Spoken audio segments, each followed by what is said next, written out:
The flames reached the cedar roof before midnight. They climbed the painted columns, swallowed curtains of royal purple, and turned the great halls of Persepolis into a furnace beneath the stars. Gold ornaments softened in the heat. Carved beams cracked. Smoke rolled across terraces where kings had once received envoys from 3 continents. Somewhere inside the palace complex, records written on clay survived only because the fire baked them harder. Almost everything else seemed destined to vanish. The conqueror responsible was a young Macedonian named Alexander. He had defeated the armies of Persia. He had entered its ceremonial capital. And now, in the year 330 before the Common Era, the palace of the King of Kings was burning behind him. To those watching from the dark hills, it may have looked like the end of Persia. It was not. That is the first secret of Iran's history. Again and again, armies would cross its frontiers. Dynasties would collapse. Capitals would be sacked. Religions would rise, divide, and transform. Foreign rulers would claim the land, only to discover that conquering Iran was not the same as erasing it. The empire could fall. The culture could survive. The crown could pass to another family. The language could return. And the story could begin again. To understand how, we must travel far beyond the ruins of Persepolis to a landscape that shaped every kingdom built upon it. Iran is not a simple country drawn by straight borders. It is a vast plateau guarded by mountains, deserts, and difficult passes. To the north rise the Alborz Mountains, with the Caspian Sea beyond them. To the west, the Zagros Range forms a long stone wall between the Iranian plateau and the plains of Mesopotamia. In the center lie great salt deserts, harsh enough to swallow armies and isolate cities. To the south, the land descends toward the Persian Gulf and the Gulf of Oman, gateways to India, Arabia, and the wider ocean. This geography protected Iran, but it never sealed it away. Caravans came from Central Asia. Merchants arrived from India. Armies advanced from Mesopotamia. Nomads moved through mountain corridors. Ideas crossed the plateau with silk, horses, silver, spices, and stories. Iran stood between worlds, and because of that position, it was repeatedly threatened and endlessly enriched. Long before anyone used the name Persia, people were farming, trading, and building settlements across this land. Archaeological sites reveal communities thousands of years older than the famous empires. Painted pottery, stone tools, metalwork, and the remains of early villages show that the plateau was never an empty stage waiting for kings. It already held cultures with their own beliefs, rivalries, and networks. In the southwest, in the lowlands near the Zagros Mountains, rose one of the earliest great civilizations connected to the region, Elam. The Elamites built cities, worshipped their own gods, created distinctive art, and competed with the powerful states of Mesopotamia. Their most famous city was Susa, a place that would remain important for thousands of years. Susa changed rulers many times, but it never stopped mattering. Elamite kings fought Babylonian and Assyrian armies, carried away sacred objects, lost them, recovered them, and left inscriptions that still speak from stone. Elam was not Persia, but Persia would grow partly from Elamite ground. Centuries passed. New peoples moved onto the plateau. Among them were Iranian-speaking groups whose migrations unfolded gradually during the late 2nd and early 1st millennia before the Common Era. They did not arrive as a single nation marching beneath one banner. They came in waves, settled in different regions, mixed with older populations, and formed new political communities. Two names would become especially important: the Medes and the Persians. The Medes occupied much of western and northwestern Iran. The Persians settled farther south, particularly in the region later known as Persis or Fars. Assyrian records mention both groups, often as troublesome peoples, living beyond the empire's eastern frontiers. At this time, Assyria was one of the most terrifying powers the ancient world had ever seen. Its kings boasted of destroying cities, deporting populations, and crushing rebellion. Their armies were disciplined, experienced, and equipped for siege warfare. For generations, states across the Near East feared the arrival of Assyrian soldiers. But no empire is invincible forever. In the 7th century before the Common Era, the Medes emerged as a major force. Their exact political organization remains debated, because much of what we know comes from later writers and the records of neighboring peoples. Yet the broad outcome is clear. Median power joined with Babylonian power against Assyria. In 612 before the Common Era, Nineveh fell. The capital of Assyria, once a symbol of unstoppable violence, was taken and destroyed. The empire that had terrified the region collapsed with astonishing speed. For a brief time, the Medes appeared to stand among the great powers of Western Asia, and under them lived the Persians. The man who would change that relationship was born into a world of uncertain loyalties and shifting royal claims. His name was Cyrus. Later generations would call him Cyrus the Great. The stories surrounding his birth are filled with legend. The Greek historian Herodotus wrote that the Median king Astyages dreamed that his daughter's child would overthrow him. Terrified by the prophecy, the king ordered the infant killed. But the child survived, raised in secret, and eventually returned to fulfill the very fate Astyages had tried to prevent. It is a powerful story. It may not be literal history. Ancient rulers often attracted legends that made their victories appear destined. What matters is that Cyrus did rise against Median authority in the middle of the 6th century before the Common Era. Around 550, he defeated Astyages and took control of the Median realm. The transfer of power was not simply a foreign conquest. Medes continued to serve in the new empire. Median nobles, customs, and military traditions remained important. Cyrus did not erase the world he had defeated. He absorbed it. That pattern would become one of the strengths of Persian rule. But Cyrus had only begun. To the west stood Lydia, a wealthy kingdom in Anatolia ruled by Croesus, a king so rich that his name became a proverb. Croesus believed he could stop the rising Persian power before it grew stronger. According to Herodotus, he consulted the oracle at Delphi and was told that if he attacked Persia, he would destroy a great empire. He attacked. A great empire was destroyed. It was his own. Cyrus defeated the Lydian forces and captured Sardis, their capital. The territories of western Anatolia, including Greek cities along the Aegean coast, came under Persian control. The Persian realm now stretched toward the Mediterranean. Yet the greatest prize lay farther south. Babylon. Babylon was not merely a city. It was one of the ancient world's most celebrated centers, protected by massive walls and sustained by the Euphrates River. Its temples, palaces, and traditions carried enormous prestige. To take Babylon was to claim a place among the rulers of civilization itself. In 539 before the Common Era, Cyrus entered the city. The conquest was remembered as remarkably controlled, especially compared with the brutal destruction common in ancient warfare. Babylonian sources present Cyrus as a ruler who restored order after the unpopular reign of Nabonidus.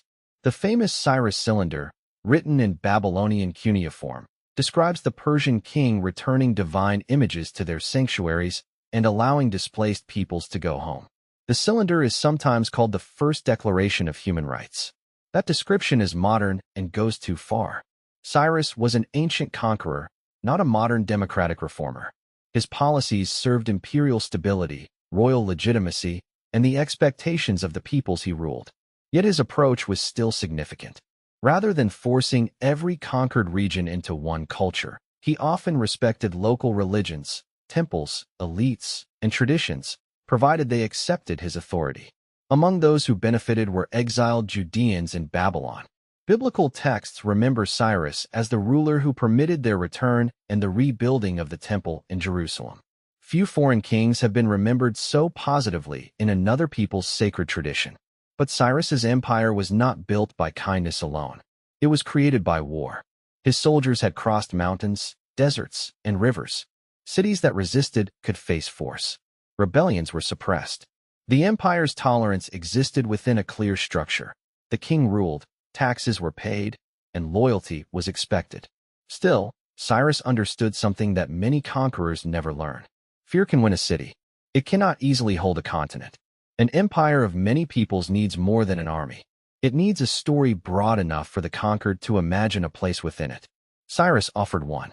He presented himself not only as king of Persia, but as a legitimate ruler in each land he entered. In Babylon, he used Babylonian royal language. Elsewhere, he allowed local institutions to continue. He gathered older traditions beneath a new imperial crown. This did not make the Persian Empire peaceful. It made it durable. By the end of his reign, Cyrus controlled a territory unlike anything the region had seen. From Central Asia to Anatolia, from the Iranian plateau to Mesopotamia, his authority stretched across an enormous distance. Then, on the empire's northeastern frontier, Cyrus disappeared into his final campaign. Ancient accounts disagree about exactly how he died. Herodotus tells of a war against the Massagetes, a steppe people ruled by Queen Tomyris. In that dramatic version, Cyrus is killed in battle, and Tomyris orders his severed head placed in a vessel of blood as punishment for his ambition. Other sources give different details. The truth is uncertain. What is certain is that Cyrus died around 530 before the Common Era, far from the cities he had conquered. His body was brought to Pasargadae, the early royal center he had built in Persia. There, beneath a simple stone tomb, the founder of the empire was laid to rest. The monument still stands. It is small compared with the palaces of later kings. No endless wall of carved victories surrounds it. No giant statue towers over the plain. The tomb rises in quiet steps toward a modest chamber.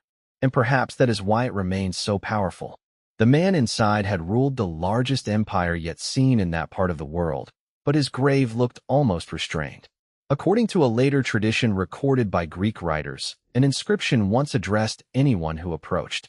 "I am Cyrus, who won the Persians their empire. Do not begrudge me this little earth that covers my body."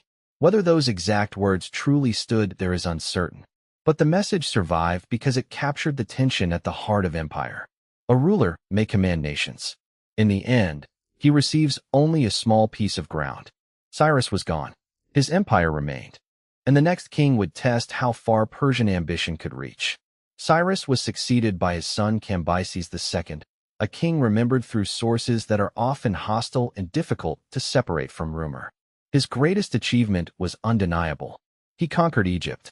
In 525 before the Common Era, Persian forces defeated the Egyptian army near Pelusium and entered a land whose monarchy was already ancient when Cyrus had been born. Cambyses adopted the titles of an Egyptian pharaoh and tried to rule through existing structures.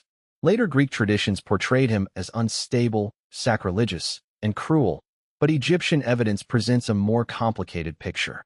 He may have committed harsh acts, as ancient conquerors often did, yet some stories told about him were probably shaped by political enemies.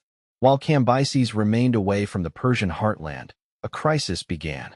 A man seized the throne and claimed to be Bardia, another son of Cyrus.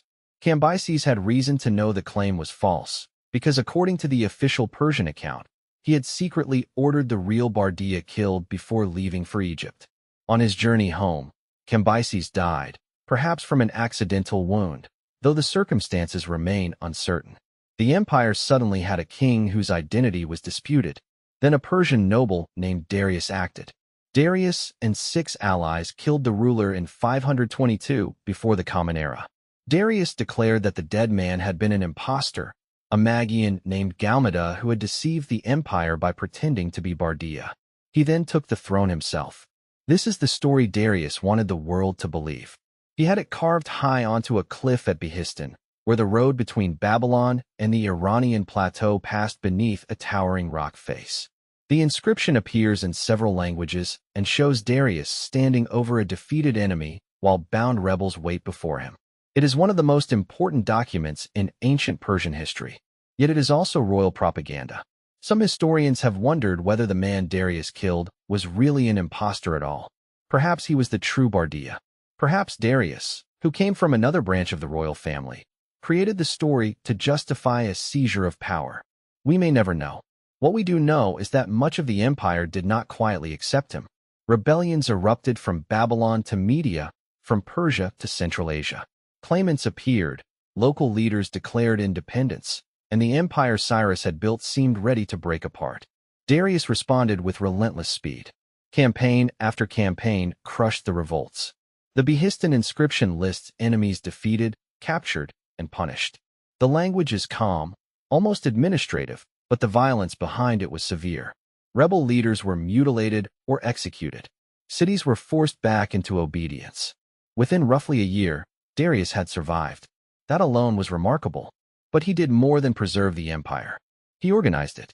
Under Darius, the Achaemenid Empire became a system capable of governing an enormous and diverse territory. The land was divided into provinces often called satrapies, each overseen by a satrap or governor. These officials collected tribute, maintained order, and represented royal authority. But Darius did not simply hand them unlimited power. Other officers, military commanders, royal inspectors, and networks of communication helped prevent any governor from becoming too independent. Later writers called the inspectors the king's eyes and ears. The phrase may sound poetic, but it described something very real. The great king needed information. From his palaces, he ruled peoples who spoke many languages, used different laws, worshipped different gods, and lived weeks or months apart by ordinary travel. An empire this large could collapse simply because messages arrived too late. So roads became instruments of power. The royal road connected Susa with Sardis in western Anatolia across more than 2,000 kilometers. Relay stations allowed official couriers to change horses and continue at remarkable speed. Herodotus admired the system, writing that neither snow, nor rain, nor heat, nor darkness stopped the messengers from completing their appointed stages. The famous words would be adapted much later for the image of the modern postal service. But in Darius's time, the road carried more than letters. It carried orders, tax records, intelligence, troops, diplomats, and the invisible presence of the king. Darius also standardized weights and measures, issued gold coins known as darics, and supported large building projects. Across the empire, local practices continued, but they were tied into a broader imperial framework. This was not a modern nation-state. Most subjects probably felt stronger loyalty to their village, city, temple, tribe, or local ruler than to an abstract Persian empire. Yet they lived within a political structure that connected Egypt, Anatolia, Mesopotamia, Iran, and parts of Central and South Asia. No previous empire had governed such diversity on this scale for so long. At the center stood the King of Kings. The title did not mean that every local ruler had disappeared. It meant that all other kings existed beneath one supreme monarch. The Achaemenid ruler was presented as chosen by Ahura Mazda, the great deity associated with truth, order, and rightful rule. The exact relationship between Achaemenid kings and later fully developed Zoroastrian tradition remains debated. Darius clearly honored Ahura Mazda and spoke of the cosmic struggle between truth and the lie. Yet we should be careful not to project every later religious doctrine backward onto his reign. Still, the moral language of kingship mattered. Darius did not claim merely that he was stronger than his enemies. He claimed that he represented order. Those who rebelled were not simply opponents. In his inscriptions, they were followers of the lie. This made political obedience part of a larger moral universe. And it placed a dangerous temptation in the hands of every empire. The belief that its own power and justice were the same thing. Darius built palaces at Susa and began the monumental complex at Persepolis. The site was located in the Persian homeland, far from many of the empire's busiest cities. It was not the only capital. The court moved between places such as Susa, Babylon, Ecbatana, and Persepolis, following seasons and political needs. But Persepolis became the empire's stone image of itself. A broad ceremonial stairway led upward to terraces cut against the mountain. Reliefs showed delegations from across the realm bringing gifts. Babylonians, Egyptians, Lydians, Indians, Scythians, and others appeared in carefully carved procession. Their clothing, hairstyles, weapons, and offerings were shown in detail. The scenes were not carved like chaotic battles. The delegates were not shown crushed beneath horses or begging for mercy. They stood in ordered groups, guided by Persian and Median officials, participating in the royal ceremony. This was propaganda too. The empire had been created and maintained by violence. Revolts had been suppressed without mercy. But the image at Persepolis was not one of terror. It was an image of harmony beneath Persian rule. Many peoples, one king. Each delegation remained visually distinct, yet all moved toward the same royal center. It was an idealized picture of empire, and perhaps the rulers themselves wanted to believe it. Darius expanded Persian power into the Indus Valley and toward Central Asia. He sent an expedition to explore the route from the Indus to the Red Sea. He controlled Egypt and linked it more directly to imperial trade. He also turned his attention toward the Greek world. The conflict that followed would become one of the most famous struggles in Western historical memory. But it began on the empire's edge. Greek cities along the coast of Anatolia had come under Persian rule after Cyrus conquered Lydia. In 499 before the Common Era, several of these cities rebelled in what became known as the Ionian Revolt. Athens and Eretria sent limited support. The rebels even reached Sardis and burned part of the city. Persia eventually crushed the revolt. Darius did not forget the mainland Greeks who had intervened. In 490, a Persian expedition crossed the Aegean. Eretria was captured. The force then landed near Marathon, not far from Athens. The Athenians faced an army from the greatest empire on earth. They attacked. Against expectation, they won. The Battle of Marathon became a foundational story for Athens.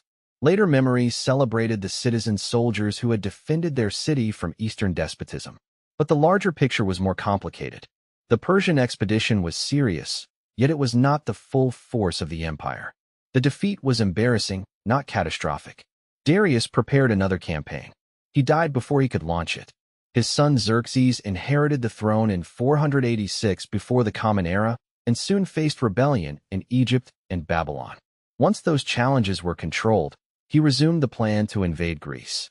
The scale of preparation was extraordinary. A bridge of boats was constructed across the Hellespont, linking Asia and Europe. A canal was cut through the peninsula at Mount Athos to avoid dangerous waters where an earlier fleet had been wrecked. Supply depots were prepared. Troops from across the empire assembled under Persian command. Ancient Greek writers gave enormous numbers for Xerxes' army, sometimes reaching into the millions. Those figures are not considered realistic. But the force was still vast by the standards of the age. A moving demonstration of imperial reach. Persians marched beside Medes. Egyptians beside Phoenicians. Bactrians, Indians, Saka, and many others joined the campaign. The empire itself seemed to be advancing west. At the narrow pass of Thermopylae, a small Greek force led by King Leonidas of Sparta attempted to delay the invasion. For several days, they held the pass. Then a local man revealed a mountain path to the Persians. Xerxes sent troops around the defenders. Leonidas and those who remained were surrounded and killed. Thermopylae became famous as a story of heroic sacrifice. Yet it was a Persian victory. The road into central Greece opened. Athens was evacuated. Persian forces entered the city and burned temples on the Acropolis, perhaps in revenge for the burning of Sardis. From the Persian perspective, Darius's unfinished punishment had been completed. But the war was not over. Near the island of Salamis, the Persian fleet entered narrow waters where its numbers became difficult to use. Greek ships attacked. Confusion spread. Vessels collided. From a position on shore, Xerxes watched as the battle turned against him. The Persian navy suffered a major defeat. Xerxes withdrew much of his force, leaving an army under the general Mardonius. The following year, Greek forces defeated Mardonius at Plataea. Persian hopes of conquering mainland Greece collapsed. In later European storytelling, these battles were often presented as a simple struggle between freedom and tyranny, Europe and Asia, civilization and barbarism. History is rarely that clean. Greek cities were divided. Some fought Persia. Others cooperated with it. Greek states themselves practiced slavery, excluded most people from political power, and frequently fought one another. The Persian Empire, though monarchical, allowed many local systems and religions to continue. Yet the wars mattered deeply. For the Greeks, survival encouraged confidence and eventually helped create the conditions for the rise of Athens. For Persia, the defeats revealed the limits of even the greatest imperial machine. The empire remained powerful for another century and a half, but it had failed to absorb the independent Greek mainland. And failure has a long memory. Xerxes returned to court.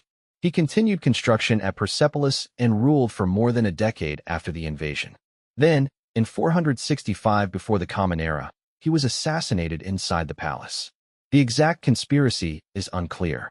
A court official named Artabanus appears to have played a central role. Xerxes' son Artaxerxes eventually secured the throne. The empire survived once more. That survival is important because popular retellings often allow the Persian story to fade after Salamis, as though Greek victory ended Achaemenid power. It did not. Persia remained the dominant state of Western Asia. Its wealth influenced Greek politics. Its gold helped fund alliances and wars. Persian kings learned that they did not always need to conquer Greece directly. Sometimes they could shape the Greek world by supporting one city against another. When Athens and Sparta fought the long Peloponnesian War, Persian officials watched, negotiated, and eventually aided Sparta against Athens. After decades of Greek conflict, the empire had regained influence over the cities of western Anatolia. The Greeks had stopped Xerxes, but they could not stop fighting one another. Persia benefited from their division. Inside the empire, court rivalries, dynastic disputes, and revolts continued. Egypt broke away for periods. Provincial governors sometimes acted independently. Royal princes fought for succession. In 401 before the Common Era, Cyrus the Younger marched against his brother, King Artaxerxes II, supported by thousands of Greek mercenaries. Cyrus was killed at Cunaxa near Babylon. The Greek mercenaries found themselves deep inside enemy territory with their leaders murdered. They fought their way north to the Black Sea in the famous retreat later described by Xenophon in the Anabasis. The episode revealed both Persian strength and weakness. The empire could raise enormous resources, yet a determined foreign force had escaped from its interior. Decades later, a young Macedonian prince would read stories of Persian wealth, Greek courage, and royal vulnerability. His name was Alexander. Before he came, however, the Achaemenid Empire would experience one final reign of crisis. Darius III took the throne in 336 before the Common Era. He was not an obvious heir. Court violence had removed several rivals, and he inherited a vast empire whose institutions still functioned, but whose leadership was unstable. In Macedonia, King Philip II had transformed his kingdom into the strongest military power in Greece. He planned a campaign against Persia, presenting it as revenge for the invasions of the previous century. Then Philip was assassinated. His 20-year-old son took the throne. Many believed the young ruler would lose control of Greece. Instead, Alexander crushed rebellion, secured his position, and crossed into Asia in 334 before the Common Era. At the Granicus River, Persian commanders attempted to stop him. They failed. At Issus, Darius III personally led a larger army against him. Again, Persia lost. Darius fled the field, leaving behind members of his own family, whom Alexander treated with calculated respect. The Macedonian continued south, taking cities along the Mediterranean coast and conquering Egypt. Then he turned east for the decisive confrontation. In 331 before the Common Era, near Gaugamela, the armies met.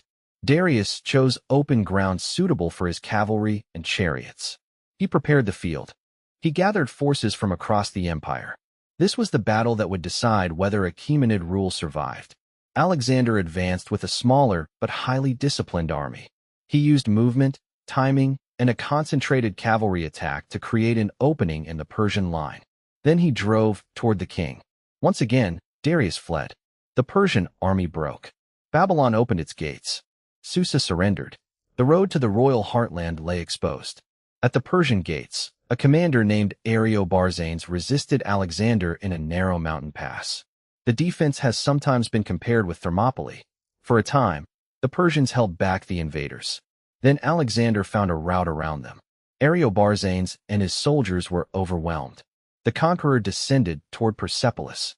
He took the treasury. He entered the palaces. And months later, the fire began. Ancient accounts disagree about why the complex was burned. Some say it happened during a drunken celebration, encouraged by an Athenian courtesan named Thais as revenge for the destruction of Greek temples. Others suggest Alexander made a deliberate political statement, announcing the end of Achaemenid rule. Perhaps it was both impulse and calculation. The flames did what no battlefield defeat had done. They turned conquest into spectacle. Yet even as the palace burned, Alexander was changing. He had come east as a Macedonian king, leading a Greek war of revenge. But the farther he moved into the empire, the more he adopted Persian royal customs, Persian clothing, Persian administrators, and Persian ideas of kingship. He married Roxana, a noblewoman from Central Asia.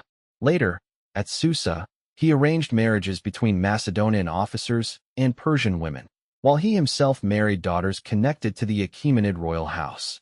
Many Macedonians were furious. They had conquered Persia. Why was their king becoming Persian?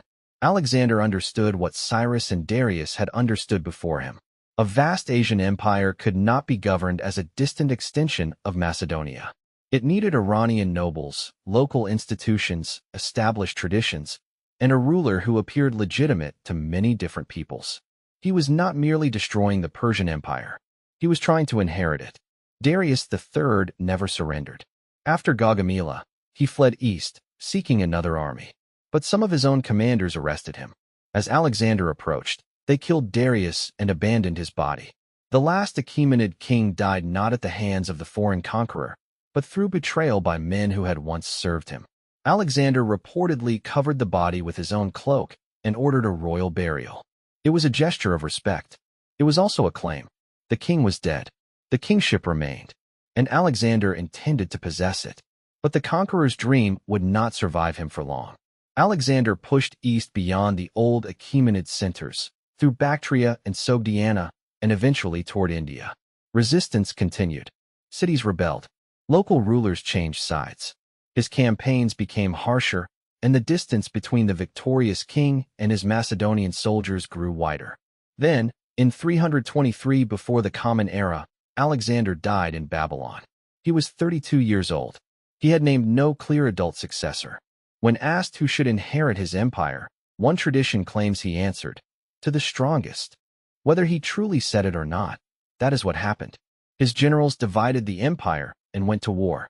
For the people of Iran, one foreign conqueror was replaced by competing Macedonian commanders. The largest share of the eastern territories eventually fell to Seleucus, founder of the Seleucid dynasty. Greek and Macedonian settlers established or expanded cities across the region.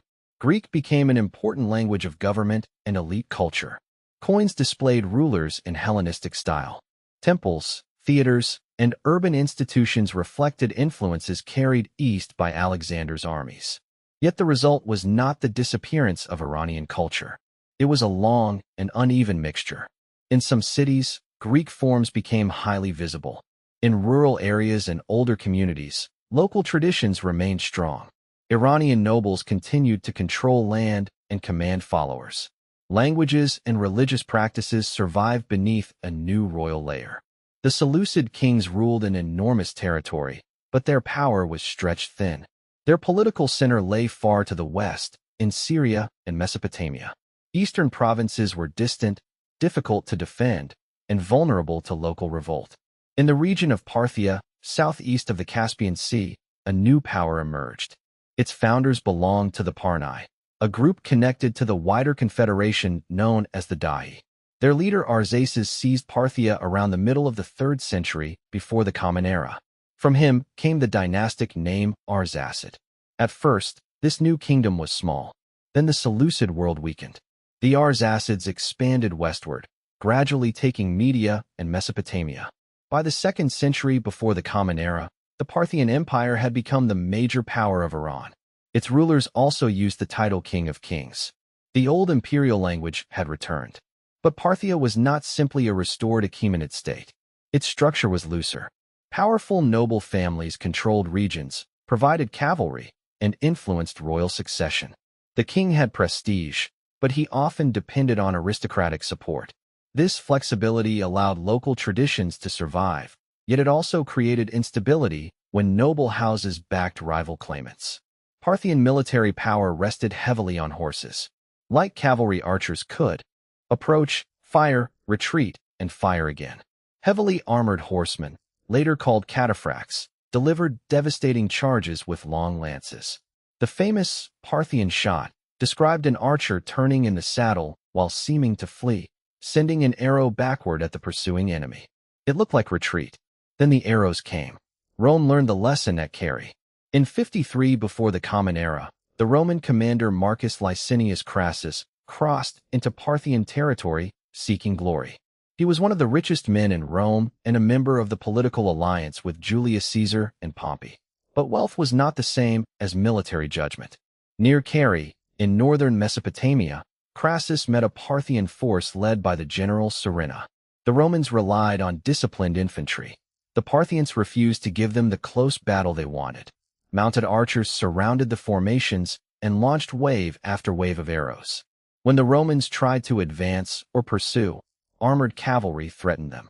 Camels carried additional arrows, allowing the bombardment to continue far longer than the Romans expected. Crassus's son Publius led a charge and was cut off. He was killed. His severed head was brought within sight of his father's army. The Roman formation collapsed into despair. Crassus was later killed during failed negotiations. Thousands of Roman soldiers died or were captured. The legionary standards, symbols of Roman honor, fell into Parthian hands. Carry was one of Rome's greatest humiliations, and it announced that the Iranian world had once again produced an empire capable of stopping the strongest Western power of its age.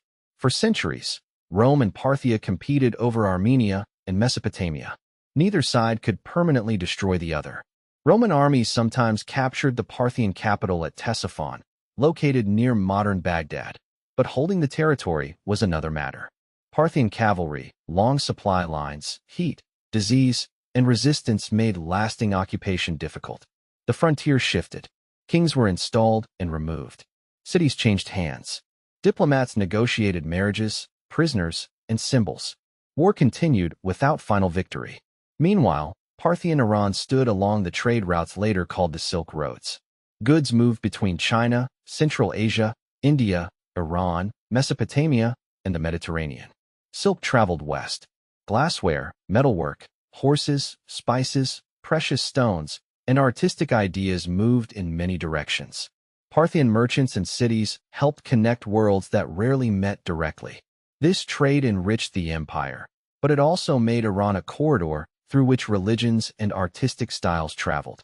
Greek imagery mixed with Iranian forms. Local gods appeared beside Hellenistic motifs.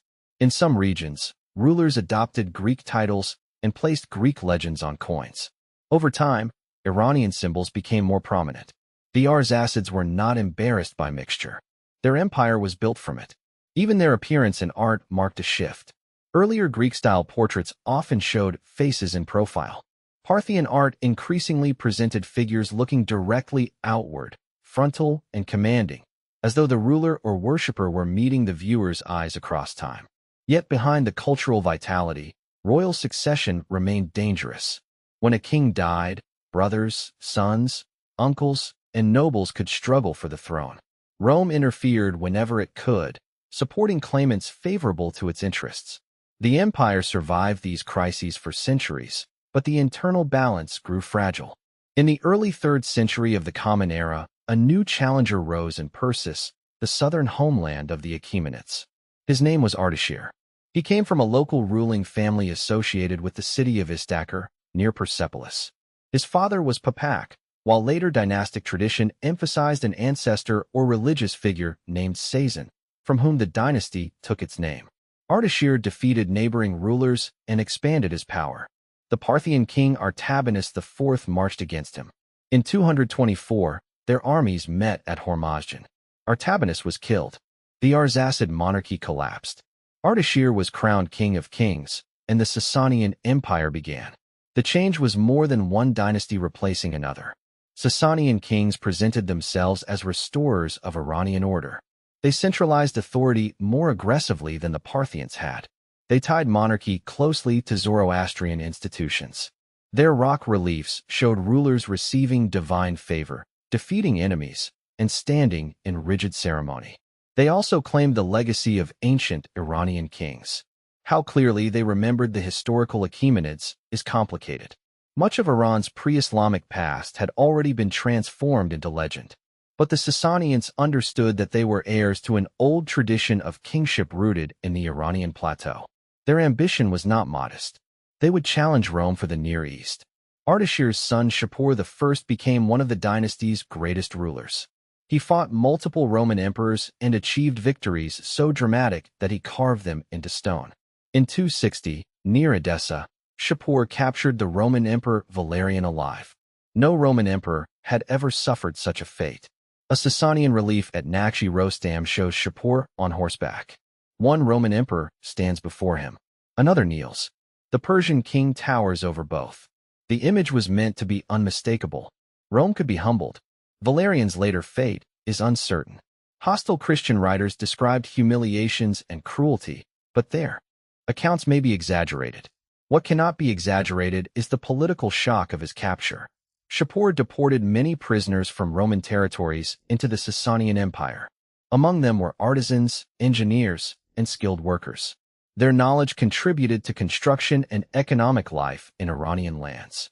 The city and scholarly center of Gunshaper later became famous, though its development unfolded over time and the exact scale of its early institutions is debated. The Sasanians understood the value of moving people as well as armies. Conquest could transfer knowledge. The empire under Shapur stretched from Mesopotamia across Iran and into parts of Central Asia. It contained many languages and religions. Zoroastrianism received royal support, and priests gained institutional influence. Sacred fires, ritual law, and religious texts became more closely tied to the state. But Iran was not religiously uniform. Christians lived across the empire, especially in Mesopotamia. Jewish communities had ancient roots. Buddhists were present in eastern regions. Manichaeism emerged during Shapur's reign through the teachings of Mani, who attempted to create a universal religion drawing elements from Christianity, Zoroastrianism, Buddhism, and other traditions.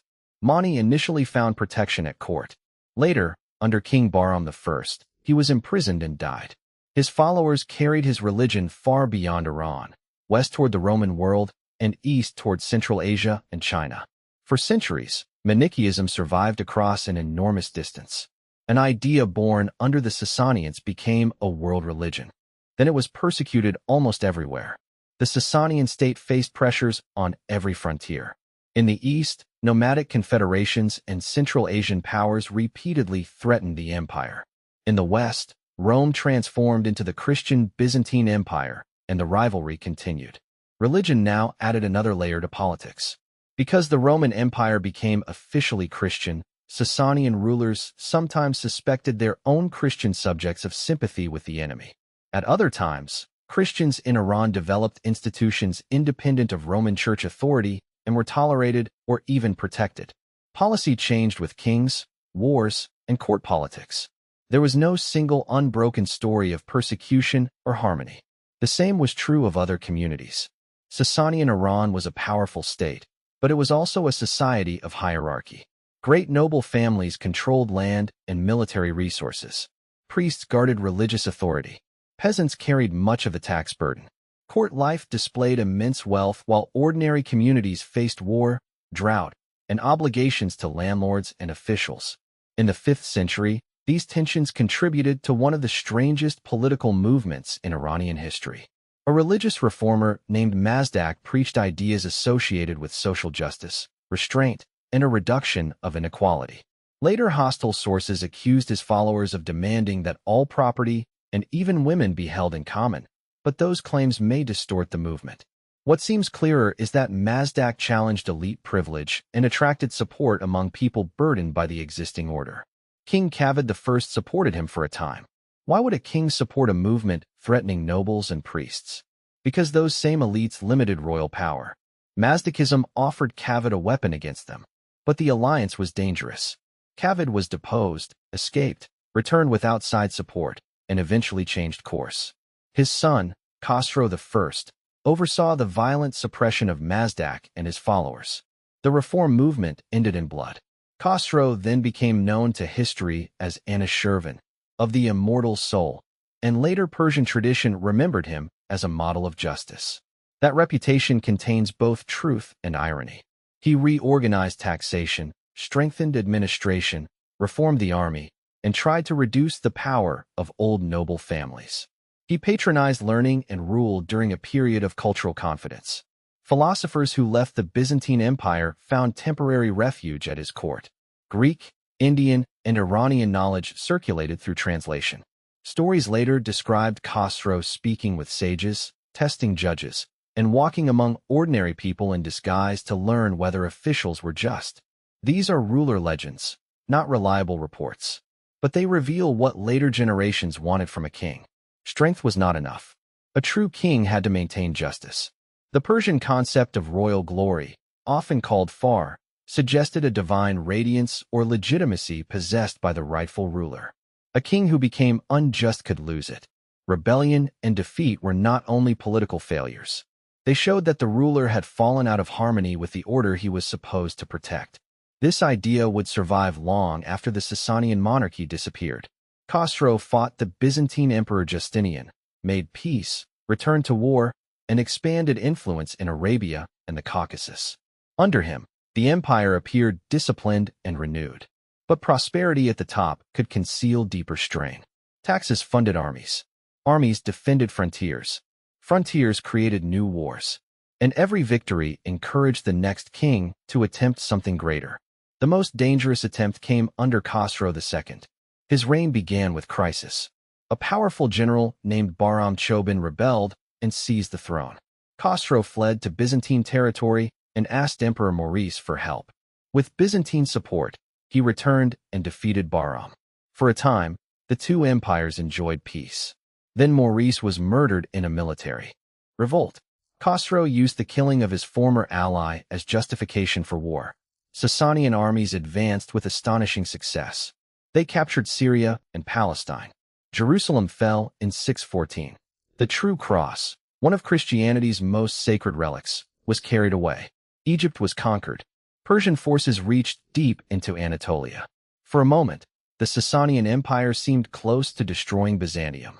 The ancient dream of controlling the eastern Mediterranean appeared within reach. But this was only the beginning of the disaster. The Byzantine Emperor Heraclius reorganized his forces and launched bold counterattacks into Sasanian territory. The war became a struggle of exhaustion. Cities changed hands. Armies marched through regions already damaged by taxation and conflict.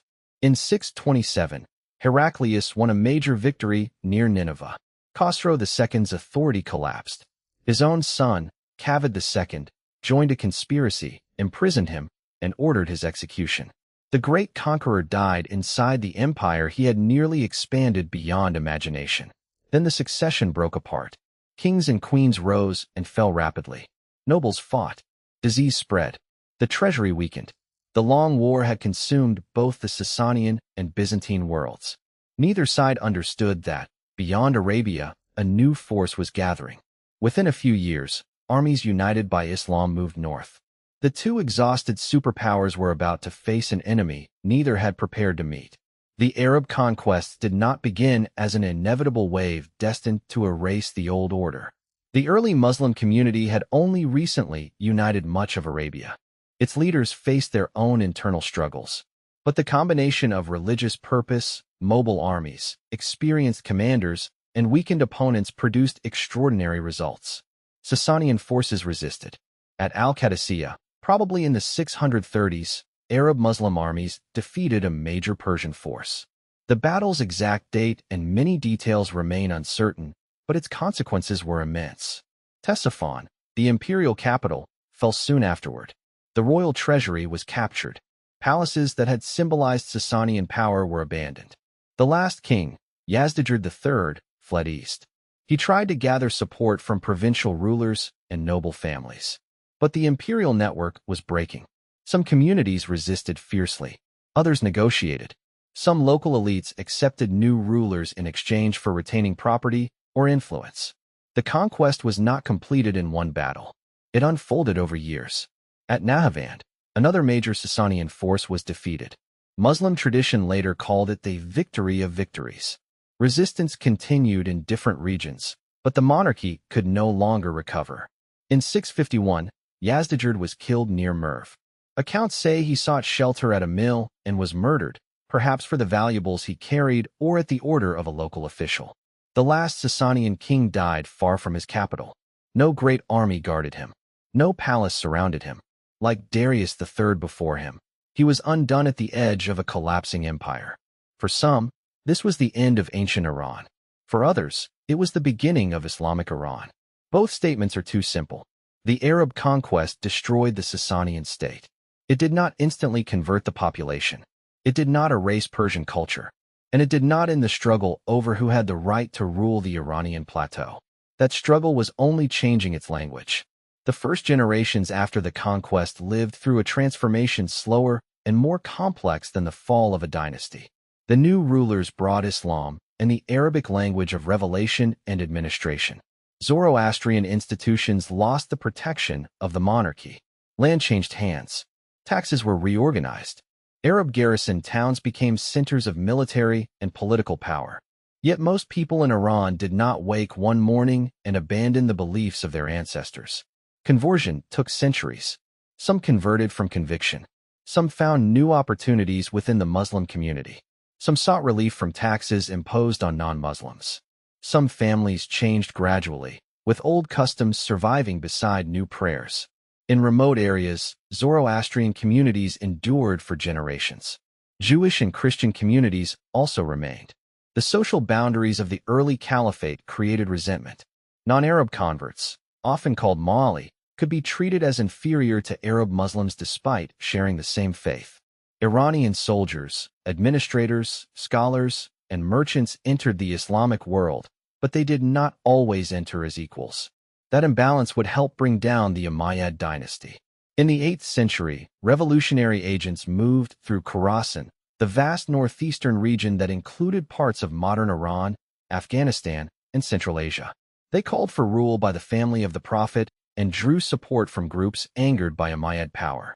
A commander named Abu Muslim became the revolution's most effective leader.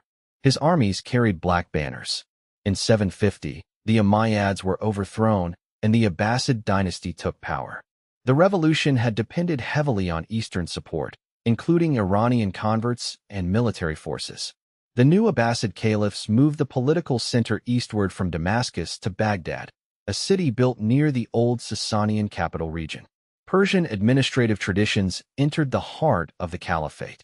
Families such as the Barmakids, connected in tradition to the Buddhist monastery of Balkh, rose to enormous influence as ministers and patrons. Court ceremony, taxation, secretarial practice, literature, and political thought drew from Iranian, as well as Arab traditions. The conquerors had changed Iran.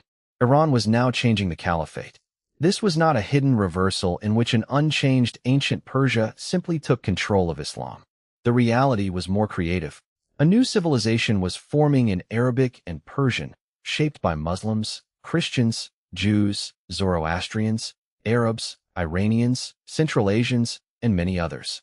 Scholars translated works from Greek, Middle Persian, Sanskrit, and Syriac.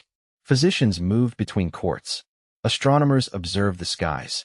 Mathematicians developed methods that would travel far beyond the Islamic world. Iranian-born thinkers wrote in Arabic because Arabic had become the major scholarly language of the age. The distinction between Arab and Persian influence was not always clear. Ideas crossed boundaries more easily than armies. But politics remained dangerous. Abu Muslim, whose forces had helped create the Abbasid Caliphate, became too powerful for the new rulers to trust.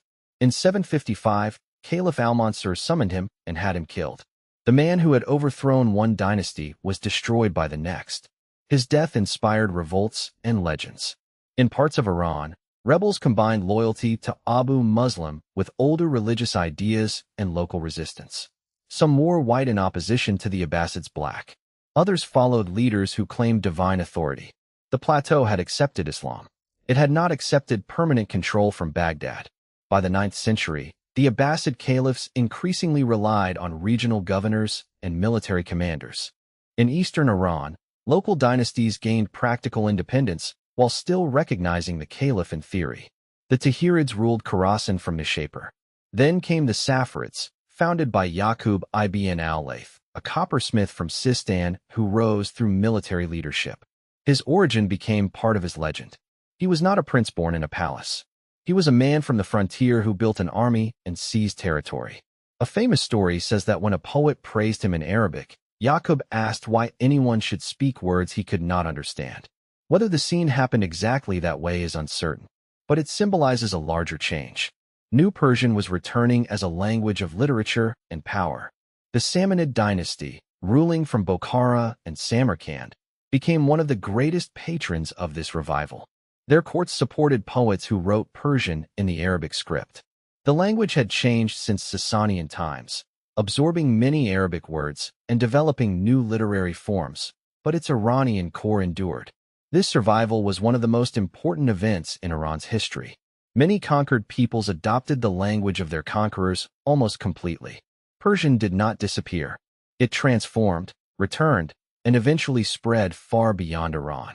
It became a language of courts from Central Asia to India, a language of poetry, a language of administration, a language capable of carrying both Islamic faith and memories of pre-Islamic kings.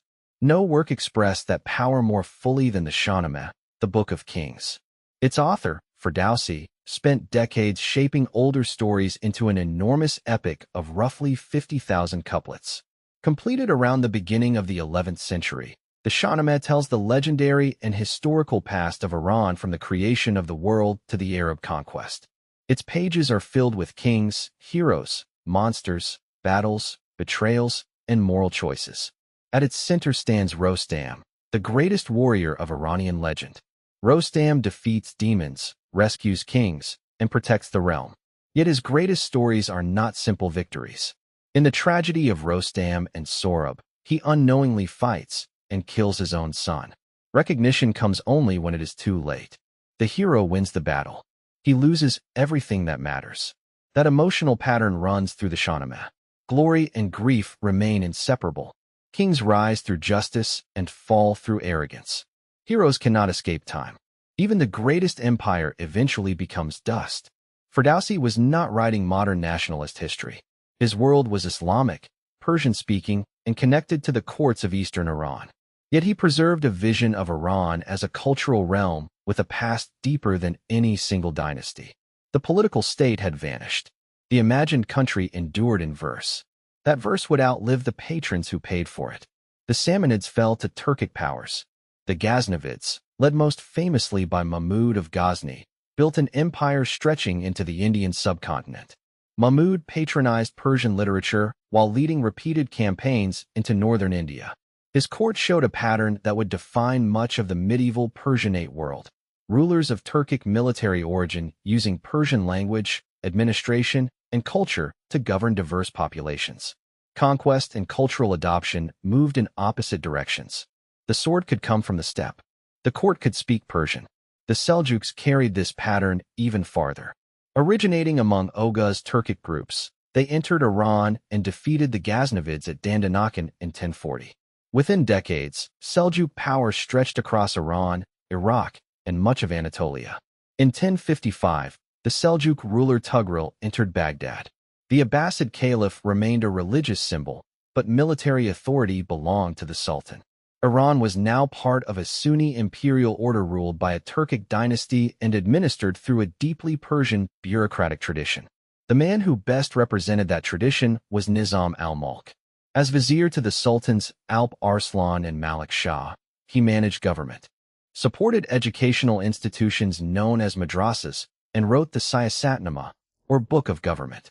His advice drew on Islamic principles, practical experience, and the old Persian ideal of the just ruler. A king, he argued, must hear complaints, control corrupt officials, maintain roads, protect trade, and prevent soldiers from abusing the people. The empire depended on justice, not because rulers were naturally merciful, because oppression weakened the state. Under Alp Arslan, the Seljuks defeated the Byzantine army at Manzikert in 1071 and captured Emperor Romanos IV. The victory opened Anatolia to increasing Turkic settlement, transforming the future of the region. But Seljuk power reached its height under Malik Shah. His realm appeared vast and stable. Roads connected cities. Trade flourished.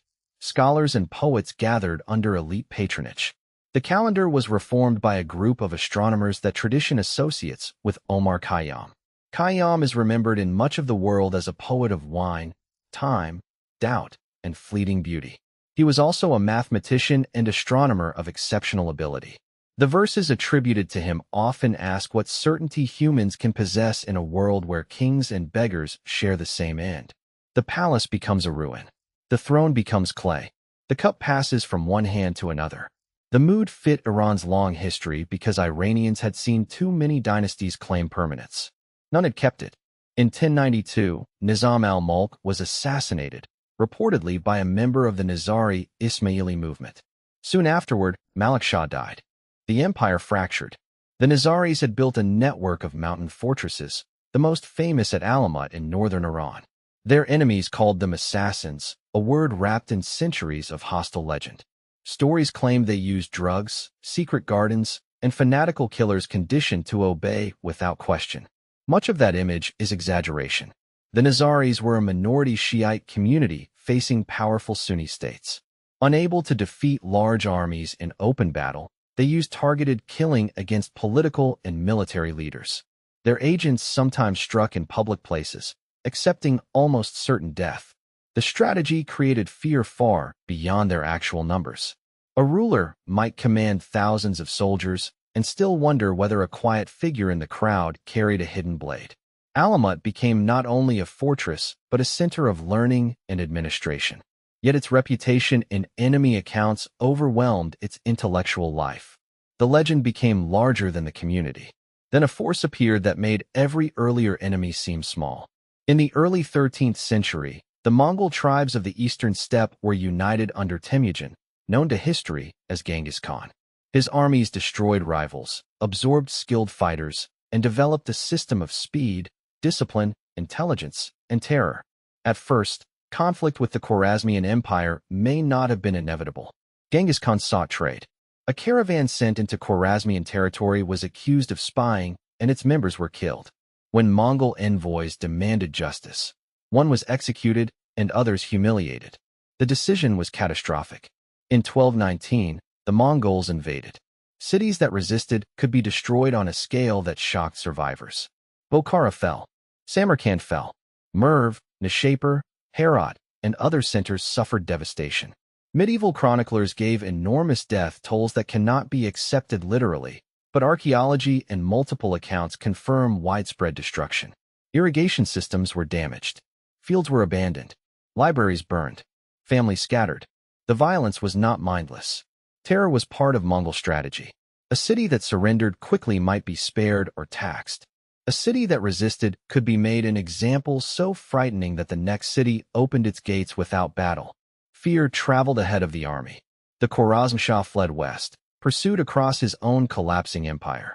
He died on an island in the Caspian Sea. His son Jalal al-Din continued to resist. At the Indus River, with Mongol forces closing behind him, he fought Genghis Khan and then escaped by leaping his horse from a cliff into the water. Even his enemy reportedly admired the courage. But courage could not restore the empire.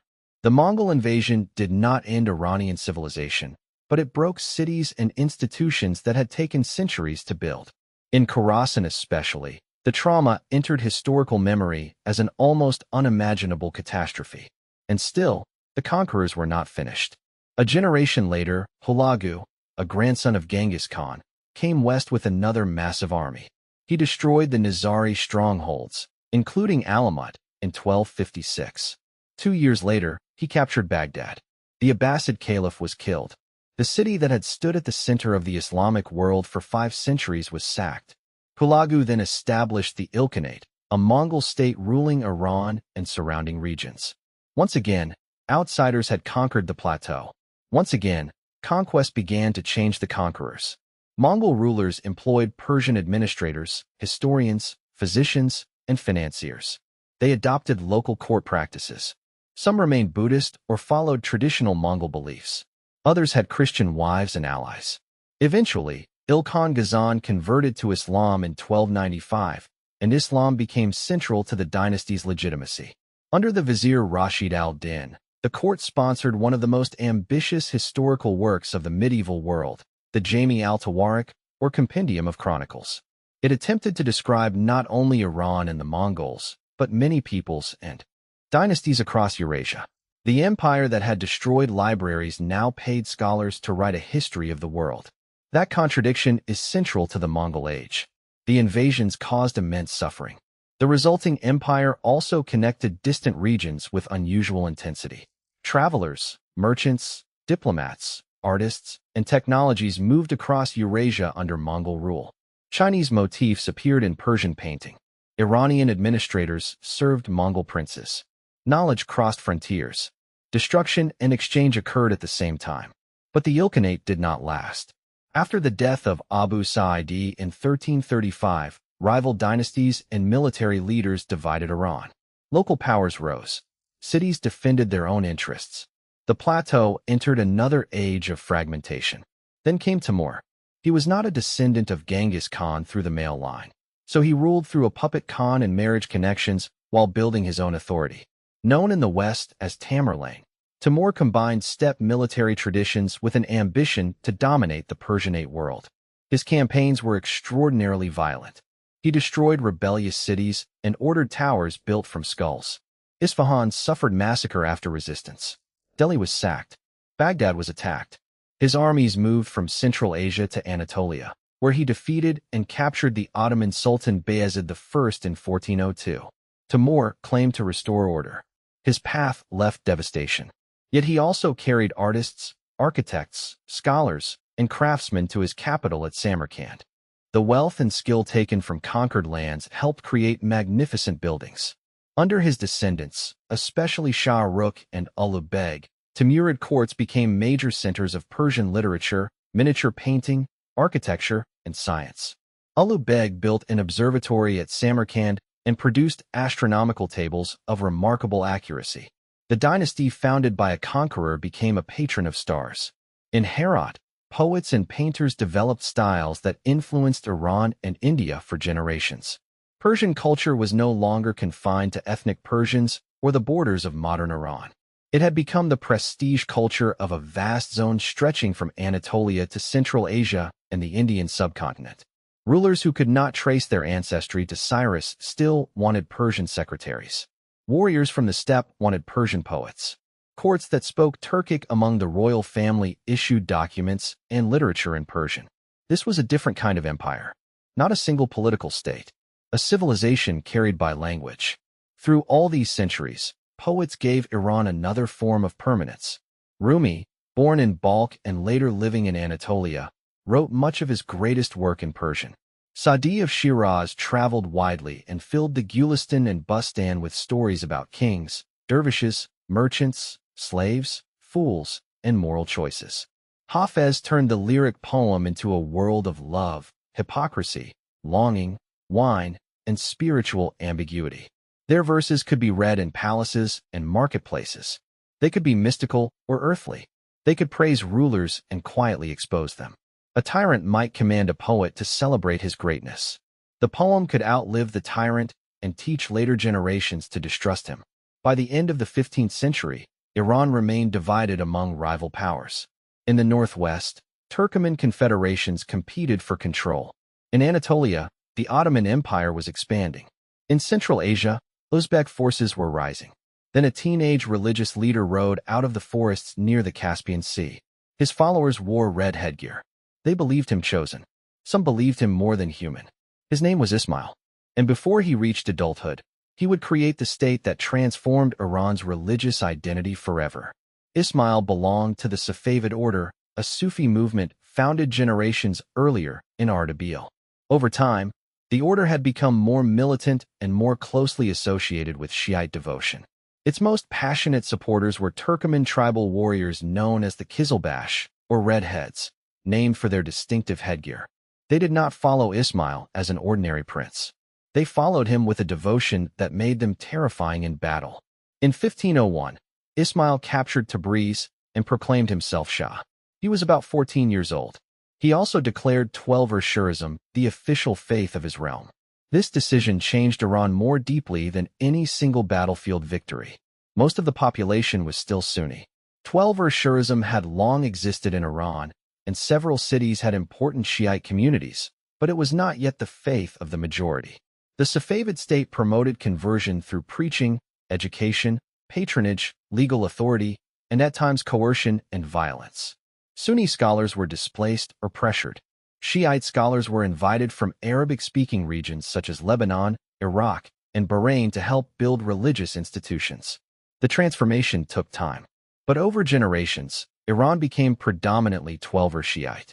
That religious identity distinguished it from the Sunni Ottoman Empire to the west and the Uzbek powers to the northeast.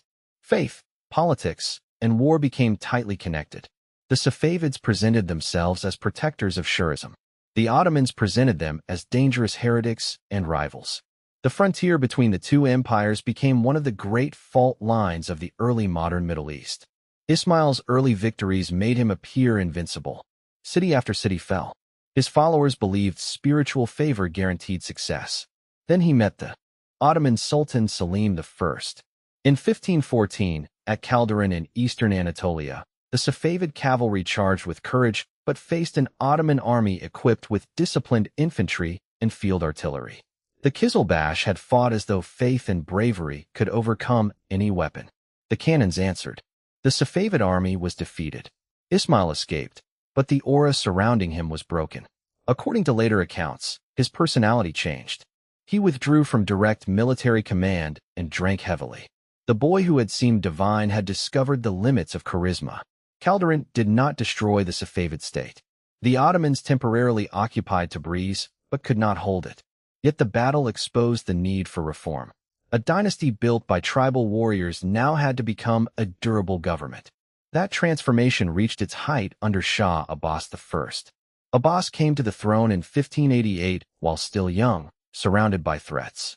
Qizilbash factions dominated politics. The Ottomans held western territories. Uzbeks attacked in the east.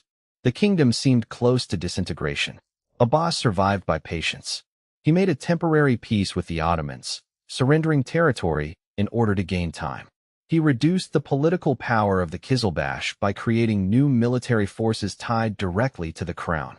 Among them were ghulams, many recruited from Christian populations of the Caucasus, converted to Islam, trained, and placed in royal service. The system was coercive and often began with forced movement. Yet some ghulams rose to become commanders, governors, and powerful court officials. Armenians, Georgians, and Circassians became deeply involved in Safavid military and commercial life. Once Abbas had strengthened his position, he struck back. He defeated the Uzbeks and recovered territory from the Ottomans. He also drove the Portuguese from Hormuz in 1622 with English naval assistance, redirecting trade through Bandar Abbas, the port that still carries his name. But his most enduring creation was a city, Isfahan. Abbas moved the capital there and reshaped it into one of the great cities of the world. A vast square, today known as Naqsh-e Jahan, connected royal power, religion, and commerce. On one side stood the Shah Mosque with its blue tiles and soaring dome. On another, the elegant Sheikh Lotfallah Mosque. The Ali Kapu Palace overlooked the square. The entrance to the Grand Bazaar drew merchants into a maze of trade. Travelers approached through gardens and avenues. Bridges crossed the Zayanda River. Caravanserais welcomed goods from distant lands. Silk became a royal commodity. Armenian merchants, many forcibly resettled from Julfa to a new quarter of Isfahan, built extensive networks linking Iran to India, Russia, the Ottoman Empire, and Europe. Their churches stood within a Shiite imperial capital, evidence of both Safavid control and cultural complexity. A saying declared that Isfahan was half the world. To a visitor entering its square at sunset, the claim may not have seemed impossible. Yet beauty at the center depended on pressure at the edges. Abbas could be brilliant, suspicious, and ruthless. Fearing rebellion, he blinded or imprisoned royal relatives. He had sons killed or disabled as potential rivals. These actions protected his throne in the short term. They weakened the succession. The rulers who followed often lacked experience because princes had been confined within the palace rather than trained to govern. Court factions grew stronger. The military declined. Provincial administration weakened. Trade patterns changed. Religious conservatism increased in some circles. The state still looked magnificent, but the structure beneath it was becoming fragile. Then the eastern frontier broke. Afghan forces from Kandahar rebelled against Safavid rule. In 1722, they defeated the royal army and besieged Isfahan. The city suffered starvation. Residents ate animals, leather, and anything that could delay death. After months of agony, Shah Sultan Husain surrendered. The Safavid capital fell not to the Ottomans or Russians, but to rebels from within the wider Iranian world. Foreign powers moved quickly. Russia occupied territory near the Caspian. The Ottomans advanced from the west. Iran seemed ready to be divided. Then a military commander from the northeast reversed the collapse. His name was Nader. Born into a modest tribal family in Khorasan, Nader rose through violence and ability. He gathered followers, defeated Afghan forces, restored a Safavid prince as a symbolic Shah, and drove out foreign armies. Then he removed the prince and crowned himself. Nader Shah became one of the most successful commanders of the 18th century. He invaded the Mongol Empire and defeated its army near Delhi in 1739. The Mughal capital was occupied. After unrest led to attacks on his soldiers, Nader ordered a massacre that killed many civilians. He returned with enormous treasure, including the peacock throne and famous jewels associated with the Kohinoor and Darya-e-Noor. The wealth allowed him to reduce taxes for a time, but his endless campaigns demanded more. Nader attempted to rebuild Iranian power across the Caucasus, Central Asia, the Persian Gulf, and beyond. He tried to ease conflict between Sunni and Shiite Muslims by proposing that Twelver Shi'a Islam be recognized as a fifth school within Sunni Islam, partly to improve relations with the Ottomans. The plan failed. His rule became increasingly paranoid. He blinded his own son after suspecting him of conspiracy. Rebellions spread. Taxes rose. Punishments grew savage. In 1747, his officers entered his tent and killed him. The empire disintegrated. Almost immediately, the conqueror who had restored Iran left no stable state behind. Out of the chaos emerged Karim Khan Zand. Karim Khan never formally called himself Shah. He used the title Vakil al-Ra'aya, representative of the people. From Shiraz, he governed much of Iran during a period remembered as comparatively peaceful. He built bazaars, mosques, baths, and a citadel. Trade recovered. Shiraz flourished. Later memory treated him as a humane ruler, though his rise had also involved war and his state depended on force. Still, compared with the terror of Nader's final years and the conflicts that followed, Karim Khan's reign felt like relief. When he died in 1779, the relief ended. Rivals fought over the Zand inheritance. The most determined was Aga Muhammad Khan of the Qajar tribe. He had been castrated as a child by political enemies, an act intended to prevent him from founding a dynasty. Instead, he became one of the most feared rulers in Iranian history. Aga Muhammad Khan was patient, disciplined, and merciless. He defeated rivals and punished resisting cities with shocking brutality. At Kerman, after a long siege, his forces massacred inhabitants and blinded large numbers of men. The exact figures in later accounts may be exaggerated, but the destruction was real. He made Tehran his capital, a northern town positioned closer to his tribal and military base. In 1796, he was crowned Shah. The next year, servants murdered him in his tent after he had ordered their execution, but delayed the sentence until morning. The founder of the Qajar dynasty died because men marked for death chose not to wait. His successors inherited a kingdom surrounded by expanding empires. To the north stood Russia. To the south and east, British power in India shaped strategic calculations. Iran became a central arena in what later became known as the Great Game, the rivalry between Britain and Russia across Asia. The Qajar Shahs still claimed the ancient language of monarchy. They held elaborate courts, received ambassadors, and portrayed themselves as heirs to Iranian kingship. But they ruled in a world transformed by industrial power. Russia possessed modern armies, artillery, bureaucracy, and growing ambition in the Caucasus. Iran's forces, brave but poorly organized and unevenly equipped, could not match them. Two wars ended in devastating treaties. The Treaty of Gulistan in 1813 and the Treaty of Turkmenchay in 1828 forced Iran to surrender large territories in the Caucasus, including lands that became parts of modern Georgia, Armenia, and Azerbaijan. Russia gained commercial and political privileges. Iran paid an indemnity. The losses cut deeply. These were not distant colonies.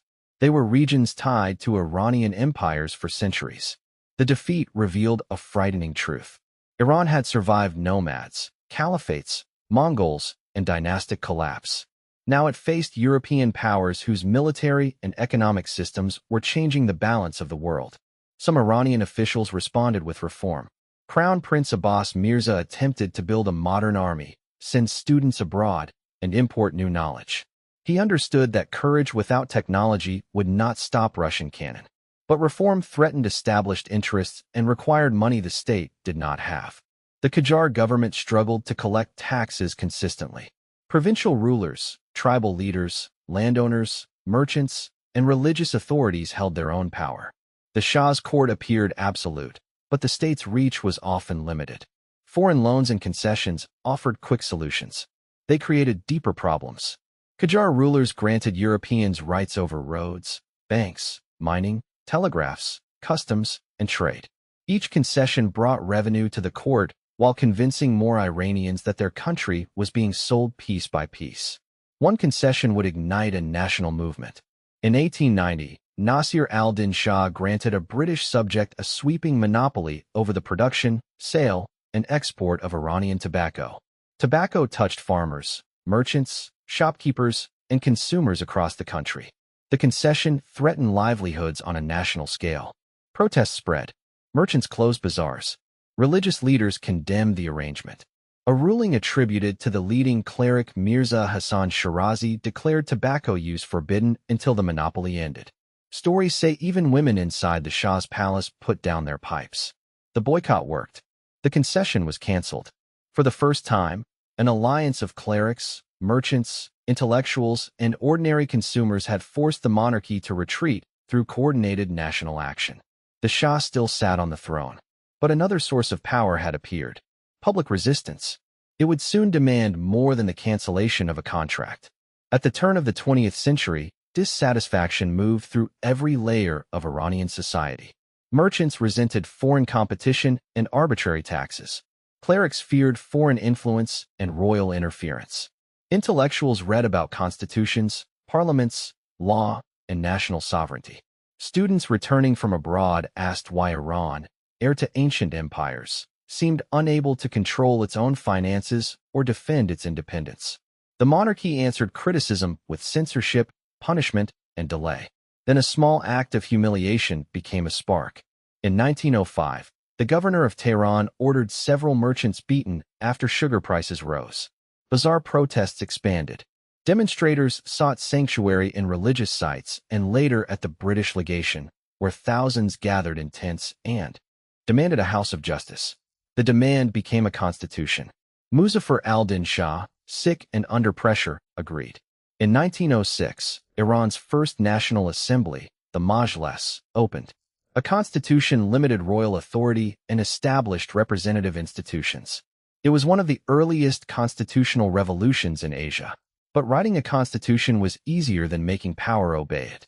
The next Shah, Muhammad Ali, opposed the new order. In 1908, with support from the Russian-officered Cossack Brigade, he ordered the Majlis bombarded. Constitutionalists were arrested and executed. Tehran fell under royal control. The revolution seemed over. Then resistance rose from the provinces. In Tabriz, constitutional fighters held out through siege and hunger. Sattar Khan and Bakir Khan became heroes of the movement. Forces from Gilan and the Bakhtiari region eventually marched on Tehran. In 1909, Muhammad Ali Shah was deposed, and the constitution was restored. Victory came at a terrible cost. Foreign powers still dominated Iran's choices. Britain and Russia had already divided the country into spheres of influence through the Anglo-Russian Convention of 1907. The agreement was made without Iranian consent. To the north, Russia claimed special influence. To the southeast, Britain did the same. Between them lay a nominally neutral zone. A constitutional government existed inside a country treated by outsiders as a strategic map. When the Majlis hired the American financial advisor Morgan Schuster to reform taxation, Russia demanded his dismissal. Russian troops advanced. Under pressure, the assembly was dissolved. The lesson was bitter. Iran could create a parliament. Foreign armies could still overrule it. At the same time, a new resource was changing everything: oil. In 1901, the Shah granted William Knox D'Arcy a concession to search for petroleum across much of Iran. Years of expensive drilling nearly failed. Then, in 1908, oil erupted from the ground at Masjed Solomon. The discovery transformed Iran's strategic importance.